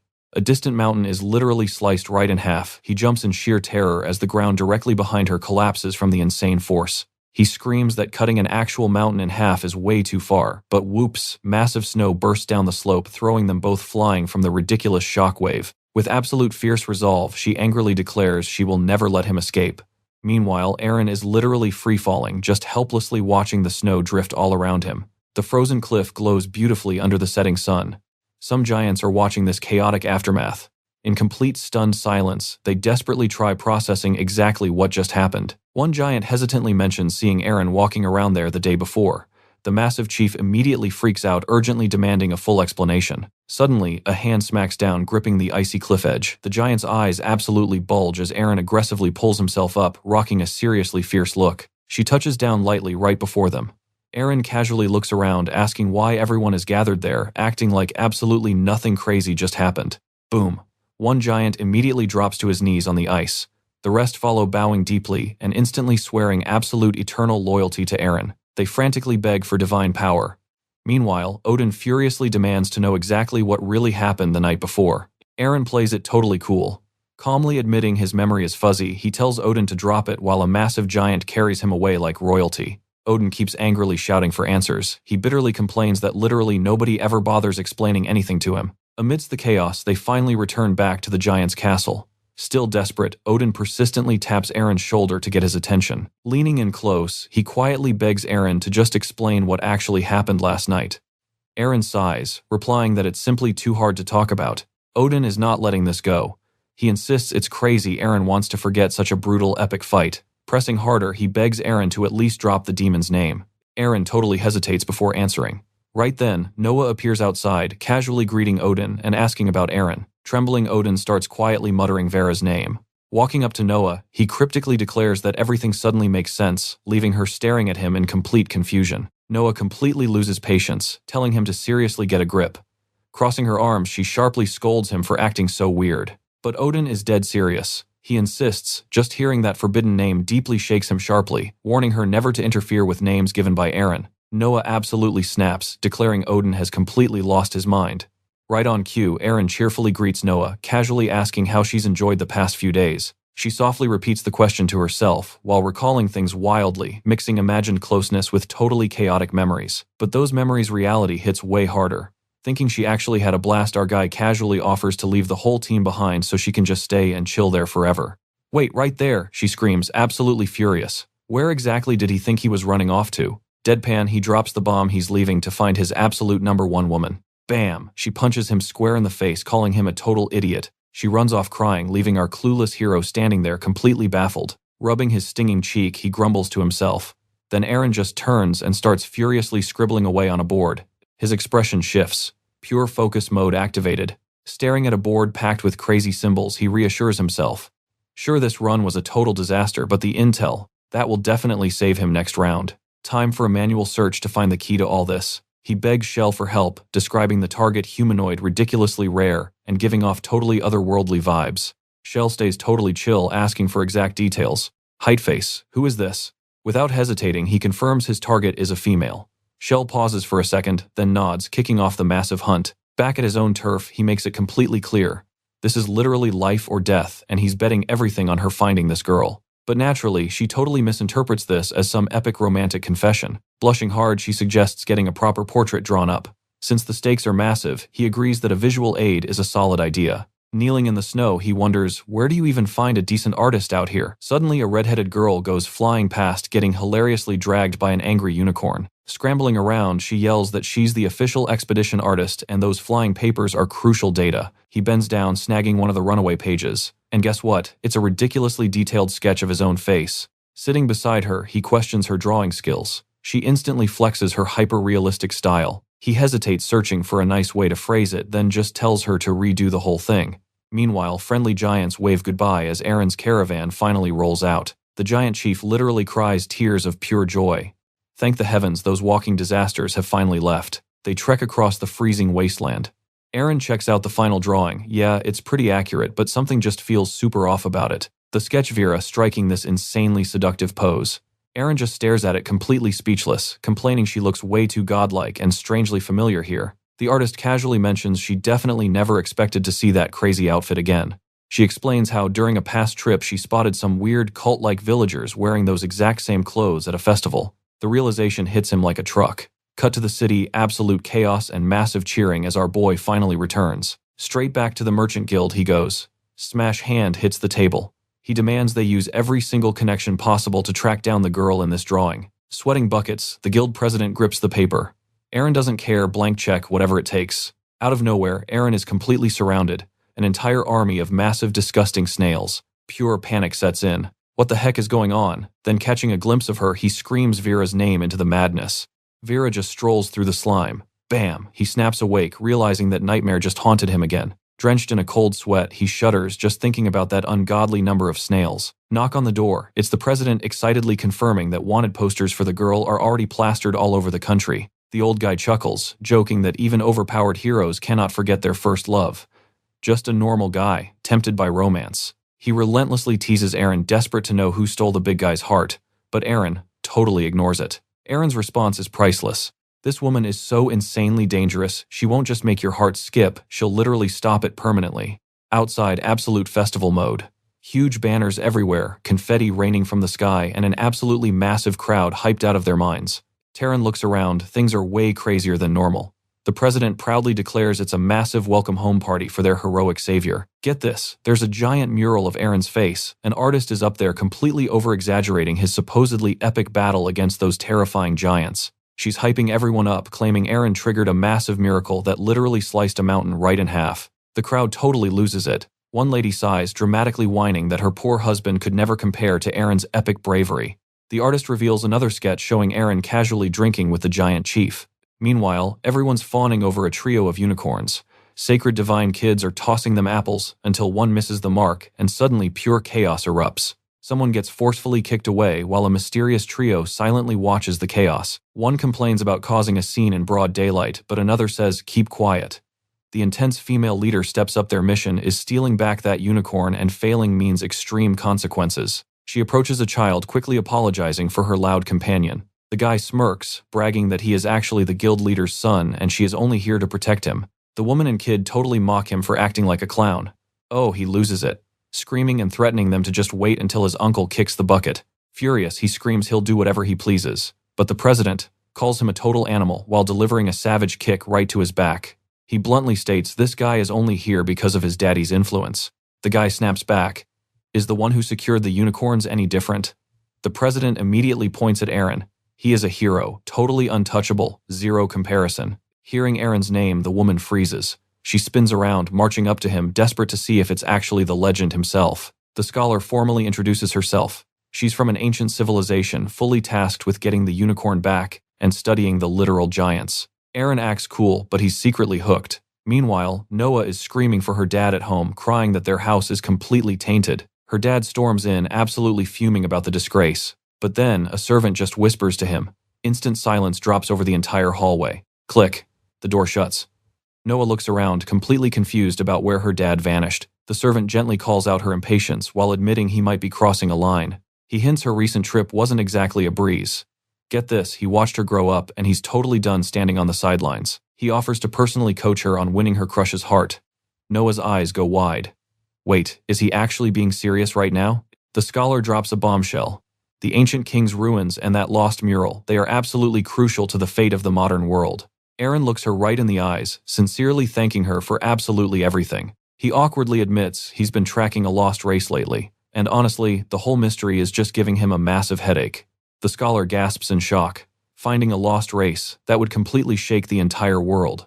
Aaron invites her department to officially join the case. He even offers to walk her straight into the archives to check the files. Right then, Kent bursts in. He furiously accuses Aaron of corrupting his precious daughter and totally playing other girls. Caught completely off guard, Aaron just blinks. What is this guy even talking about? Panic hits. A guard bursts in, yelling that someone trashed the Chamber of Commerce and smashed the ancient scepter. Kent yells that some artifact doesn't matter next to his daughter's honor. But the scholar, she instantly recognizes that broken stick as Aaron's crazy powerful relic. Kent panics, begging for his life. He actually offers Noah as literal collateral. The scholar coldly insists Noah shouldn't be spared either. Suddenly, Kent is sweating absolute buckets. Aaron finally snaps. This whole argument is completely ridiculous. He reminds everyone that a broken piece of wood isn't worth killing over. A map gets slammed on the table. Someone finally announces they found the exact coordinates of the remote village. Everyone huddles around. The artist explains she just stumbled into this creepy place by pure luck, finding the entrance after some seriously weird stuff happened. Aaron calls it out. How do they even reach a spot with 0 roads, total darkness, and not get completely wrecked along the way? A massive dragon sweeps the sky. Aaron sighs. Money won't fix this. Their only choice, climbing that insanely deadly peak high above the clouds. And here's the catch, it's currently the Dragon Queen's extremely aggressive breeding season. He bluntly admits, normal strength simply won't be enough to negotiate safe passage. The stall owner spots Aaron's bracelet. Wait, it perfectly matches Vera's from before. He instantly wonders if these two are secretly connected. Suddenly, a young version of Vera appears just quietly sitting on the bench. Noah blinks, totally lost. Say that again. Kent completely ignores her rambling about youthful romance and hyping Aaron up as an absolute catch. Then, the dad mode kicks in. He starts running the math, realizing a smart marriage would instantly wipe out every single financial problem. He awkwardly clears his throat, practically ordering Noah to start making moves on Aaron. Noah slumps into a chair, completely defeated. She knows she can't compete. She completely failed to win Aaron over and feels like a massive letdown. He brags about winning her mom's heart through pure confidence and sheer stubbornness. Noah fires back. He definitely used cash, not charm. But Kent just grins, proudly declaring that being rich is a charm and money buys absolute loyalty. Noah fiercely claps back. That toxic mindset has absolutely nothing to do with true love. Why would an absolute legend like Aaron want her? The servant whispers that Odin hangs around Aaron constantly. Kent freaks out, then completely misreads the situation. Noah mutters bitterly. Aaron only came back searching for Vera. He didn't even glance her way. Kent and the servant sigh in pure relief. At least he likes women. Kent starts scheming. If an elite guy like Aaron is obsessed with one girl, she must be legendary. It hits Noah like a truck. Vera is probably Aaron's first love, basically that perfect, unreachable fantasy living rent-free in his head. While Noah loses hope, Kent's villain side kicks in. If that dream girl fell off and became a nobody, they can absolutely exploit that. Noah just refuses to accept that the real Vera could be someone completely ordinary. Total denial mode activated. Meanwhile, her dad Kent is over here plotting. His logic. Throw enough cash at reality and you can literally manufacture the perfect fake Vera. Noah's jaw literally drops. Creating a totally fake rival just to play mind games with Aaron's heart, absolutely insane. Kent goes full shameless villain, declaring love is a ruthless battlefield. Morals tossed right out the window. He claims wolves need bait, and honestly, business and ethics just do not mix. Noah narrows her eyes. Super suspicious. Why exactly did his entire attitude completely flip out of nowhere? Kent tries playing the innocent dad card. It goes terribly. Seeing right through it, Noah absolutely demands he spill the truth before things get worse. Scene change. Over in the glittering city of Glow Light stands the massive merchant guild. Inside, the artist and Odin are deep in plotting mode. Meanwhile, Aaron is holding written instructions breaking down exactly how to contact Zysa. Aaron asks for updates. Any new leads on that mysterious lost race they've been hunting down? Odin chimes in. Yeah, there is a tiny isolated town way past the Monstar borders. The lore goes deep here. Records mention a creepy dark clan ruling that area, strictly moving after sundown. They literally called themselves Eternal Night. Classic edgy villains, right? Aaron just listens, flashing a subtle knowing smirk. He mentions that a few descendants are still kicking around despite the clan falling off. But get this, the real headache isn't their dark history, it's actually reaching their insanely remote hideout. His actual game plan, zero fighting. He just wants to peacefully win over the massive dragons. Turns out dragons do not actually hate us. To them, humans are basically just tiny, oddly adorable little pets. Letting out a heavy sigh, Aaron admits the peaceful route with these giant reptiles is absolutely their best bet. Then bam, someone announces they have successfully captured the mysterious Vera. Aaron's eyes go wide, total panic mode engaged. He is instantly on high alert. He immediately starts yelling he just wanted to find her, absolutely not, drag her here by force. The guild president walks in trailing a confident silver-haired woman. Aaron completely tenses up, demanding to know who she is. Her response, she playfully demands he take responsibility for their wild night. As she gets literally dragged out of the room, she's screaming that she is his dream girl and demanding massive compensation. Aaron completely ignores her nonsense, sharply ordering them to toss the fake out. But the sweating president nervously opens the window, urging him to look outside. Aaron narrows his eyes.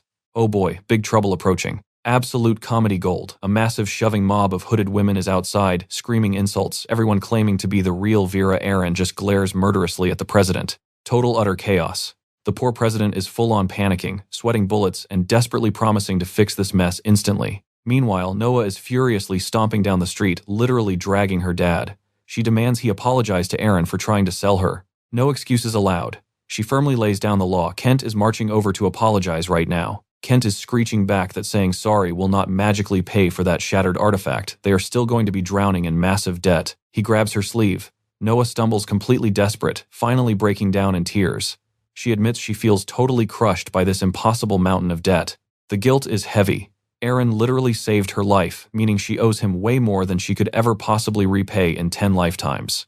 Terrified of Aaron hating her, she aggressively blames her dad. Sobbing, she cries that Aaron probably just sees her as a massive, useless burden now. Classic Kent, he lowers his voice, whispering some incredibly shady scheme. Noah immediately snaps back, furious that he hasn't done a single useful thing yet. Grabbing him again, she literally drags him right into that screaming mob of hooded women, absolutely insisting they face Aaron together. Comedy timing. She's wailing about her ruined future, smacking her dad's head, and oops, she accidentally clocks one of the fake Veras right in the face. The punched girl furiously snaps back, yelling that any new Vera wannabes need to wait in line properly.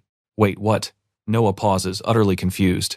Is this really the Vera Aaron wants? She demands to know where they heard that name nervously, asking if the real one is around. Creepy moment. The entire mob of hooded fakes slowly turns toward her in perfect unison.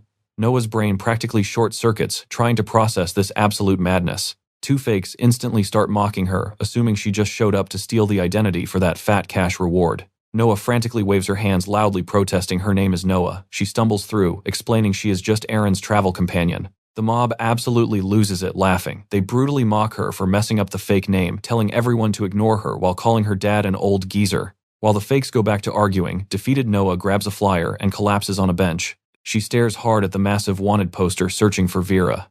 Wow. She quietly admits to herself that her dad's crazy theory was actually spot on. With a heavy sigh, she debates just completely giving up.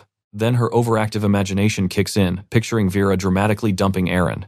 In her daydream, Aaron begs Vera to stay. Then Noah swoops in like an absolute angel, promising to heal his broken heart. She immediately bursts out, laughing at her own delusion. Snap back to reality. Her daydream completely shatters as another hooded figure shuffles past. Noah casually notes how incredibly tiny this specific girl looks. It hits her in the feels. Noah wonders if this poor girl's family is just incredibly desperate, sending a kid out to hustle for cash. Suddenly, the sweating president interrupts the madness. He loudly announces the chaos was just a misunderstanding and declares that as compensation, free bread for everyone. Well, sort of. A stall is set up outside, but there is a catch. Only one loaf per person while supplies last. Typical. The president officially wraps things up. He tells the crowd to grab their compensation and leave peacefully. Yeah, right. Pure chaos. The crowd absolutely loses it, demanding their money back. He responds with pure arrogance, and suddenly, things start flying. As the angry mob surges, two stall workers just watch the absolute madness unfold. Then a tiny voice chimes in. Someone claiming to be Vera wants some bread. The stall girl leans in, teasing the kid. You are Vera too, how cute, but tiny Vera stands her ground, demanding her bread with absolute seriousness. She points straight at the biggest loaf. That one. No compromises. The boy hesitates, it is way too huge, but the girl laughs. She respects the absolute determination in the eyes of the kid. Called special, the eyes of Vera literally sparkle. She marches off, hugging this massive bread, leaving Noah standing there completely confused. She plops down beside Noah, the loaf practically swallowing her whole. Noah literally squeals. I mean, the kid looks ridiculously cute hugging that giant bread. Wait a second. Noah spots her bracelet. Does not that match the one she saw earlier? Super excited, Noah totally offers a bag of gold for the bracelet. She wants the kid to study, not work. So wholesome, right? But hold up.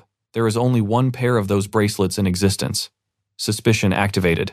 Noah gently calls out to her. The response, a massive burp, then another one. Panicking, Noah promises to grab some water and completely sprints off to help. Vera just sits there.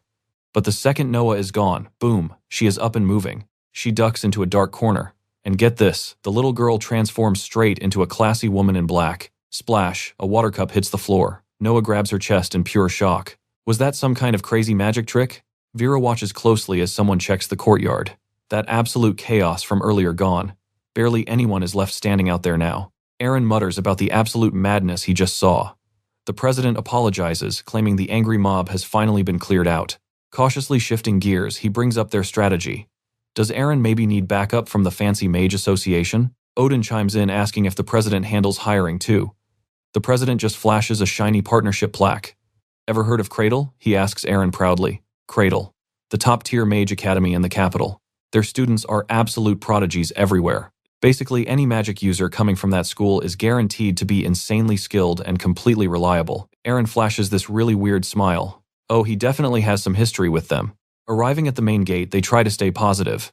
Everything is totally going to be fine. Yeah, never mind. That confidence vanishes instantly. The notice board literally shows the face of Aaron completely crossed out in red. Up on the second floor, the president is sweating. What exactly did this guy do to hit the ultimate academy blacklist?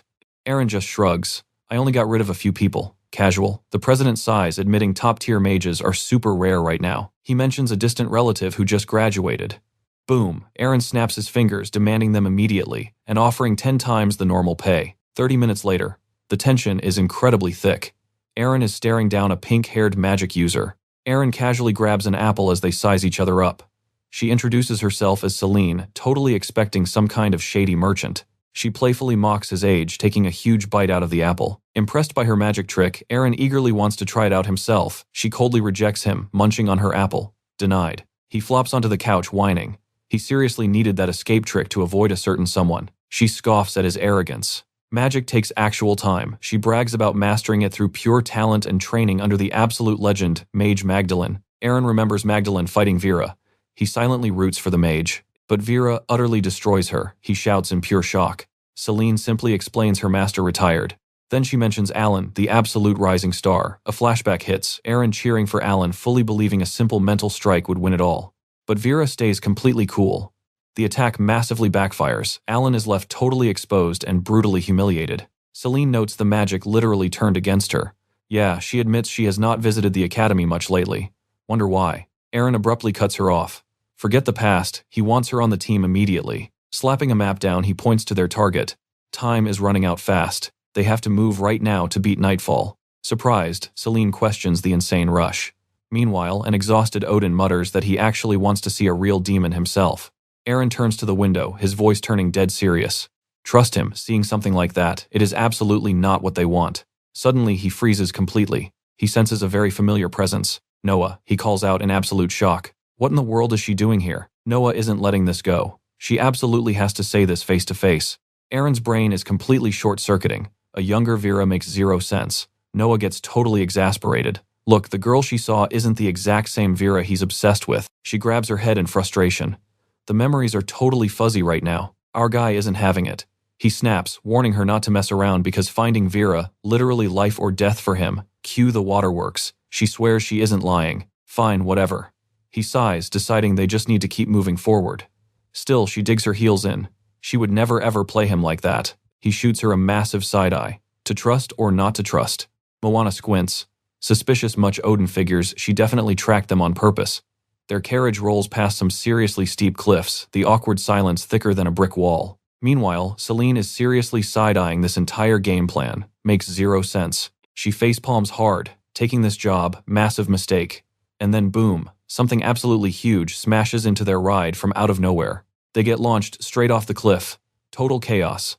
Oh, and the attacker, a freaking wyvern. Aaron screams for Odin. Our guy yanks a lever. And get this, the wooden carriage literally transforms. Boom. Instant armored metal ball. This shiny new hamster ball of survival violently pinballs down the jagged rocky mountain. Crash. It hits the forest floor, popping out cute little mechanical legs to stick the landing. Aaron rubs his spinning head. Everyone breathing, good. But seriously, why is a wyvern attacking them way out here? Odin smirks. Relax, guys, this ride is an ancient military relic. Practically indestructible. They are totally safe inside. Aaron peeks out the window. Where the heck are they? Suddenly, his eyes go completely wide. Incoming, he screams. Too late. Massive claws latch right onto their metal safety bubble. Yup, the wyvern is literally airlifting them away. Absolute panic mode, free flight to nowhere, and then the overgrown lizard just drops them. Smash. So much for indestructible. The sphere totally shatters. Coughing through the dust, Aaron groans, pulling himself up. Tell me nobody is dead, he yells. Noah stares up at this insanely huge mountain. Odin gulps. Welcome to the wyvern's nest, guys. Surprise, they are surrounded by flying dragons. But wait, someone actually calls out Aaron's name. They spin around. Two random dudes are practically crying tears of joy seeing him. Aaron blinks. Wait, was he actually summoned here to play Dragon Vet? Some nerd biologist rambles about how smart wyverns are. Aaron ignores him, turning to the real mastermind. He stares in utter disbelief. The guy looks like a literal caveman from some forgotten tribe. Caveman dude sheepishly apologizes for the aggressive kidnapping. Sorry, wyverns lack basic etiquette, plus every single city doctor totally chickened out upon hearing the patient's name. He'd heard insane rumors about Aaron's heroics back in Radiant City. So yeah, desperate times called for extremely ridiculous monster abduction measures to get him here. Aaron literally points right at him. Dude, I'm not even a licensed medical professional. What do you want from me? The wild man instantly drops to his knees, begging like his life depends on it. A super weird sickness is completely wiping out the Wyverns. All jokes aside, Aaron gets dead serious. Is this sickness messing with their brains too? They walk straight into the boss room. The gigantic queen looks completely wrecked. The tribal guy gently pats her, promising this random human is going to fix everything. The whole disaster started the exact moment she dropped a super weird egg. So the egg is toxic, Aaron asks. The guy nods, but Seline immediately jumps in. Nope, it is way worse. We are talking about a literal curse. They check out this nasty, glowing purple goo. Seline and the nerd squad start theorizing. This insane curse. Probably an extreme genetic defense mechanism kicking into overdrive. Nerd guy pushes up his glasses.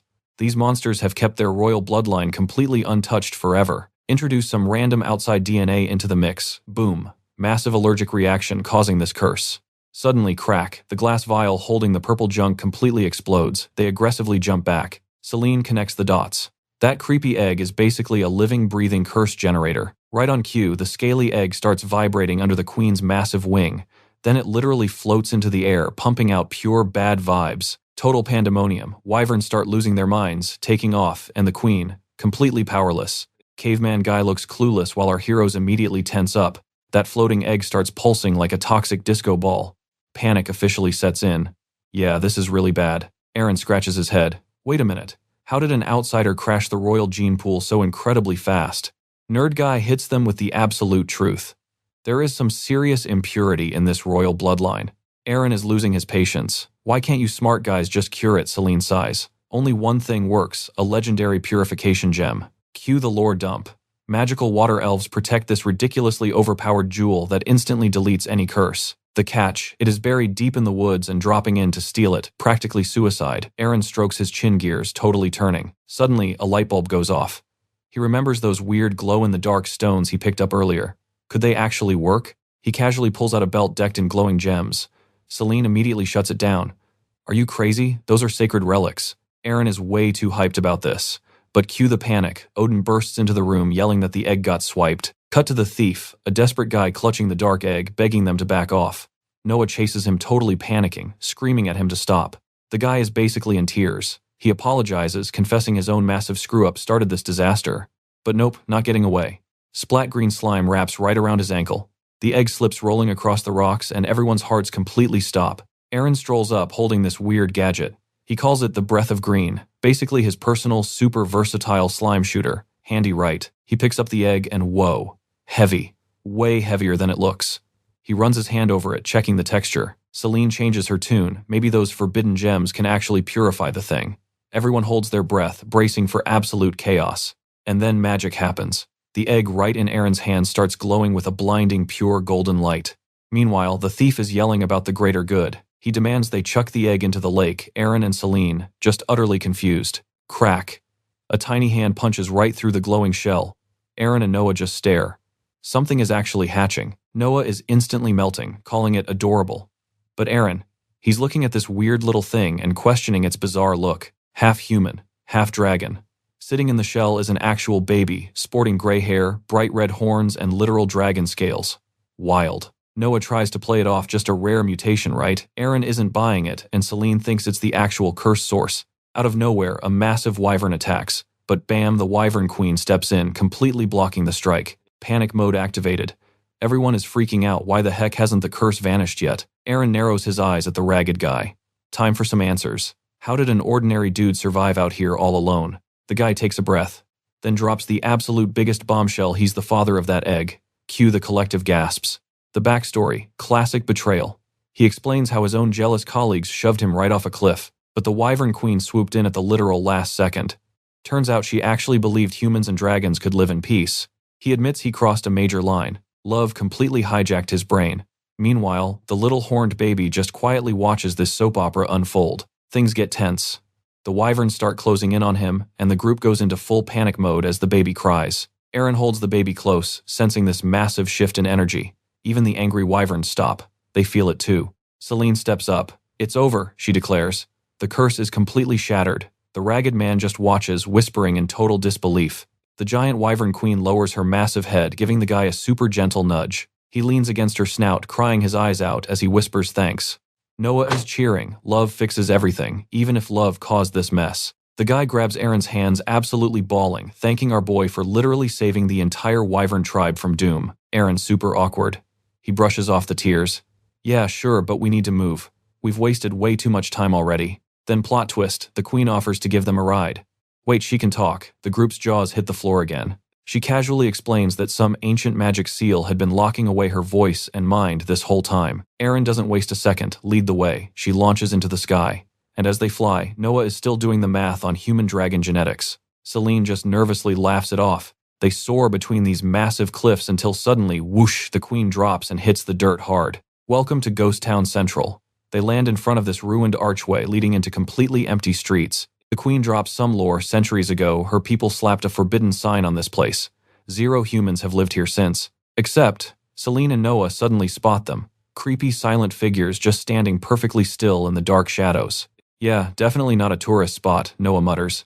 Then one of the locals steps out completely on edge. Aaron tries playing nice, but the guy straight up threatens him. Suddenly, thud, a heavy sack hits the dirt between them. Aaron pulls out a drawing. Ever seen this girl? Name's Vera. Straight to business. The guy squints. He says the clothes match, but in 10 years, he's never seen her. Aaron pushes harder, demanding anything about the Evernight clan. The guy freezes, doing that super obvious fake thinking act. Classic stall tactic. Finally, he smirks. Information costs extra. Aaron sighs, absolutely done with this, and just tells Seline to handle the negotiation. Seline cracks a smile. I work for cash, not loyalty. And just like that, whoosh, a terrifying fireball erupts in her hand. Aaron steps up. Truth. Now. Sweating bullets, the guy begs them to chill, swearing he knows absolutely nothing.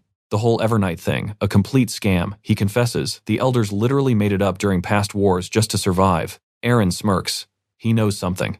Night drops on this creepy abandoned village, but weirdly, the houses start lighting up. The squad decides to crash here anyway, though. They're definitely complaining about the absolute garbage conditions. Odin looks around. Wait, where's Seline? Aaron casually mentions she booked her own private room. His advice, just ignore her diva moment for now. They've got a whole town to explore later anyway. Meanwhile, Seline is absolutely fuming about being bossed around. Her solution, whip up a super sketchy potion to make Aaron her totally obedient puppet. She brews this bubbling purple sludge. Honestly, she looks way too proud of it. Aaron walks in. What do you want? Smug smile from Seline, and then a massive cloud of purple smoke explodes right into his face. She casually apologizes, literally dragging Aaron along. She tosses him onto the bed. No way is she bowing down to some arrogant rookie. Glowing magic flares in her hands. She's a future legend, and she absolutely refuses to be treated like cheap hired help. Time for a master and servant pact. This will completely flip the power dynamic. She dives straight into his soul. But wait, her smug grin vanishes. Something is horribly wrong inside him. The scenery shifts into an absolute nightmare. A blood-red sky, twisted horns, and raging hellfire everywhere. What kind of pure hell has this guy actually lived through? Suddenly, massive, shadowy demons with glowing red eyes emerge. Seline panics. This entire mental space, it knows she's here. She is the intruder, and his subconscious is going into full defense mode, actively trying to wipe her out. The shadows rush her, but she dodges. She smirks. Oh, so we're doing this. Game on. Flames burst from her hands. She launches into the air, spinning with twin fireballs and dive bombs straight into the nearest shadow monster. Massive explosion. The shockwave knocks them back. She lands perfectly on her feet, absolutely relentless, instantly blasting 2 more demons into dust. A giant glowing magic circle appears. She unleashes a shockwave of energy that completely nukes the entire area. She brushes off the dust as the smoke clears. Perfect. Forcing the contract should be a total breeze now. Honestly, that was way easier than she thought. But then, a terrifying aura spikes behind her. She freezes up, completely paralyzed by absolute dread. She slowly looks back, and it hits her like a truck. Aaron already has a master. A gargantuan hooded demon with piercing red eyes rises from the burning ground, staring her down. Cut to reality, Odin and Noah bust through the door. And what do they see? Seline straddling Aaron on the bed. Noah stares. Odin just absolutely short-circuits. Aaron and Seline snap out of it, totally confused. Noah rubs her eyes in disbelief while Aaron grabs his aching head. Talk about an incredibly awkward silence. Seline realizes her contract spell completely backfired. Meanwhile, Aaron looks incredibly annoyed. Why are you sitting on me? The backlash hit her. She's the servant now. Seline drops to her knees, sobbing dramatically, swearing absolute loyalty to him and taking the blame for everything. What are you even talking about? Aaron groans. This entire situation is a massive headache. He brushes past them, deciding to just handle this whole investigation himself. He heads outside to check the area. Seline suddenly, acting super meek, nervously asking if she can tag along. Just stay out of my way, he sighs. But of course Noah and Odin immediately follow him out. Noah is totally lost, wondering why Aaron is acting so edgy. She checks herself in a mirror holding up this sketchy black cloak. Is this local fashion? Will Aaron think it looks cool? She hesitates for a second, then shrugs. Yeah, she's definitely wearing it. Outside, Aaron suddenly stops dead in his tracks. His face drops. The clock is ticking and he is seriously running out of time. Flashback to Vera almost ending his life right then and there. Where can he even hide? Wait. A rustling sound snaps him back. He spots a sketchy villager hiding next to an egg basket. The guy bolts, but Aaron grabs him by the collar demanding answers about Vera.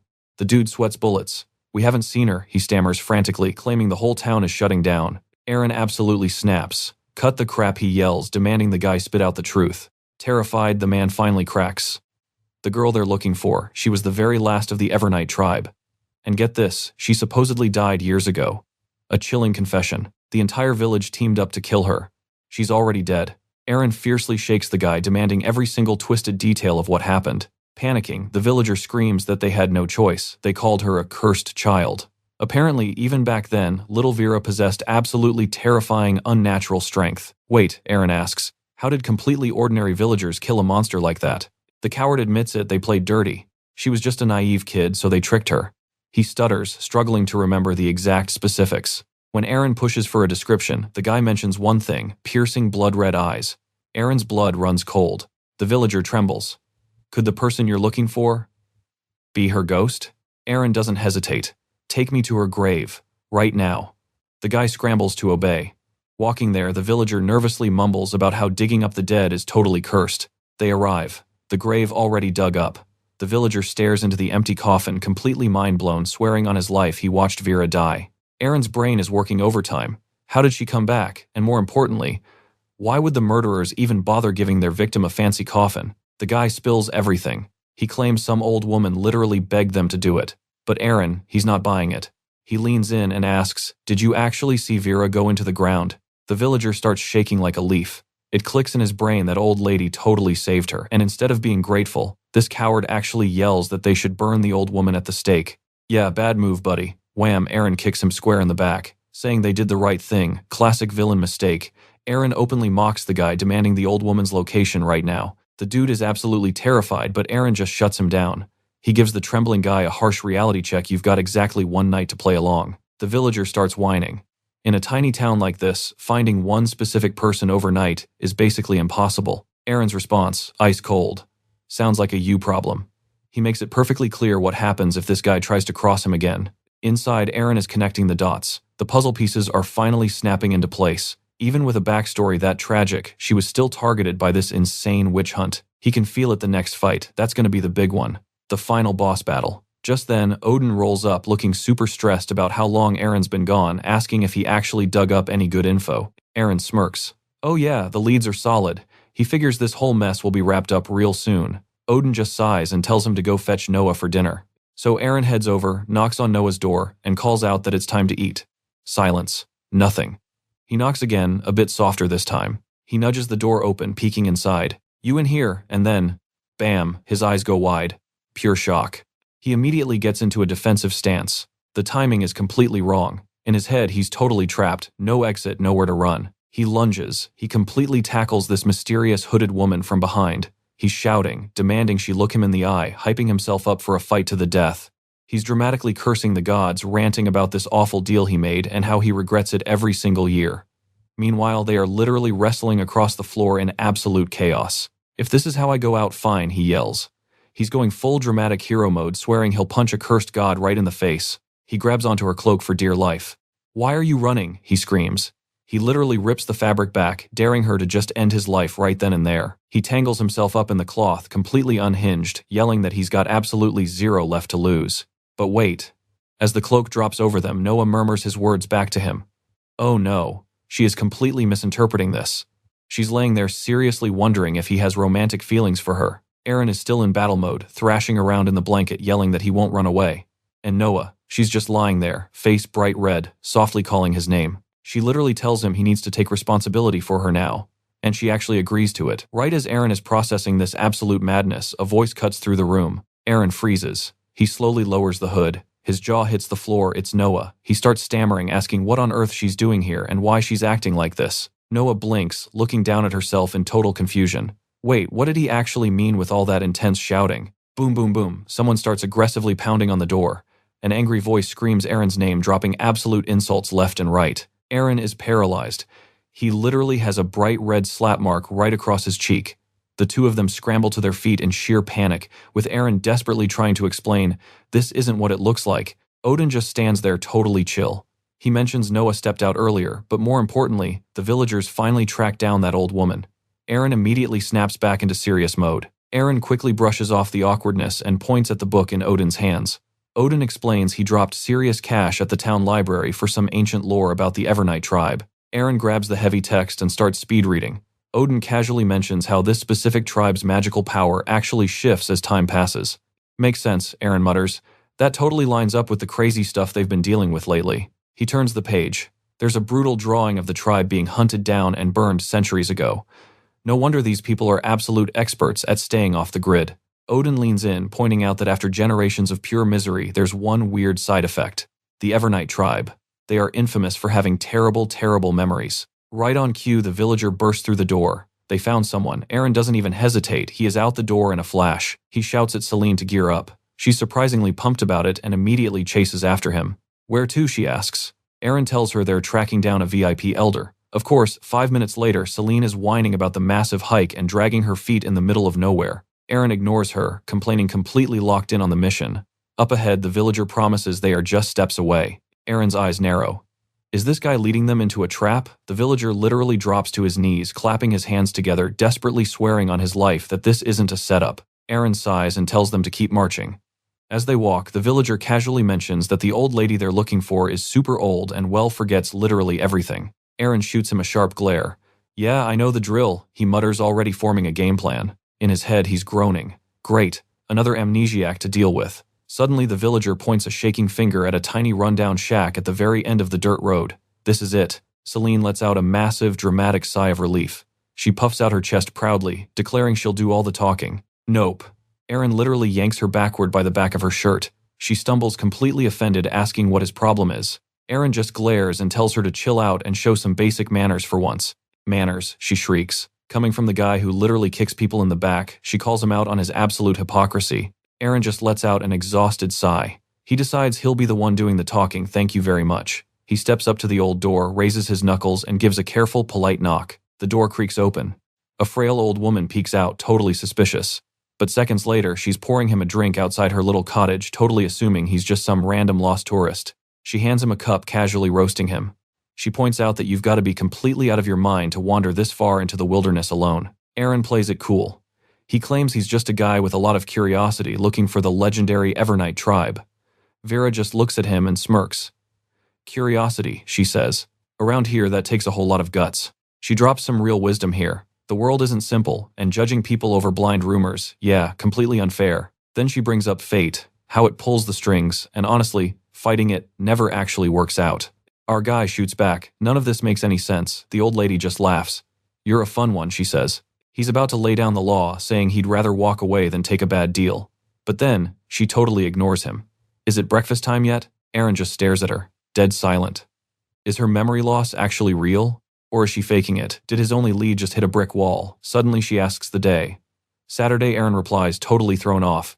Looking out the window, she casually drops Vera's name. Teasing him really, betting the kid was an absolute headache. Sunlight spills across the quiet room. Heavy tension. He just looks out that same window, staying completely silent. Outside, perfect weather. Inside, she traces an old photo of her and Vera. A soft whisper, thank you for everything.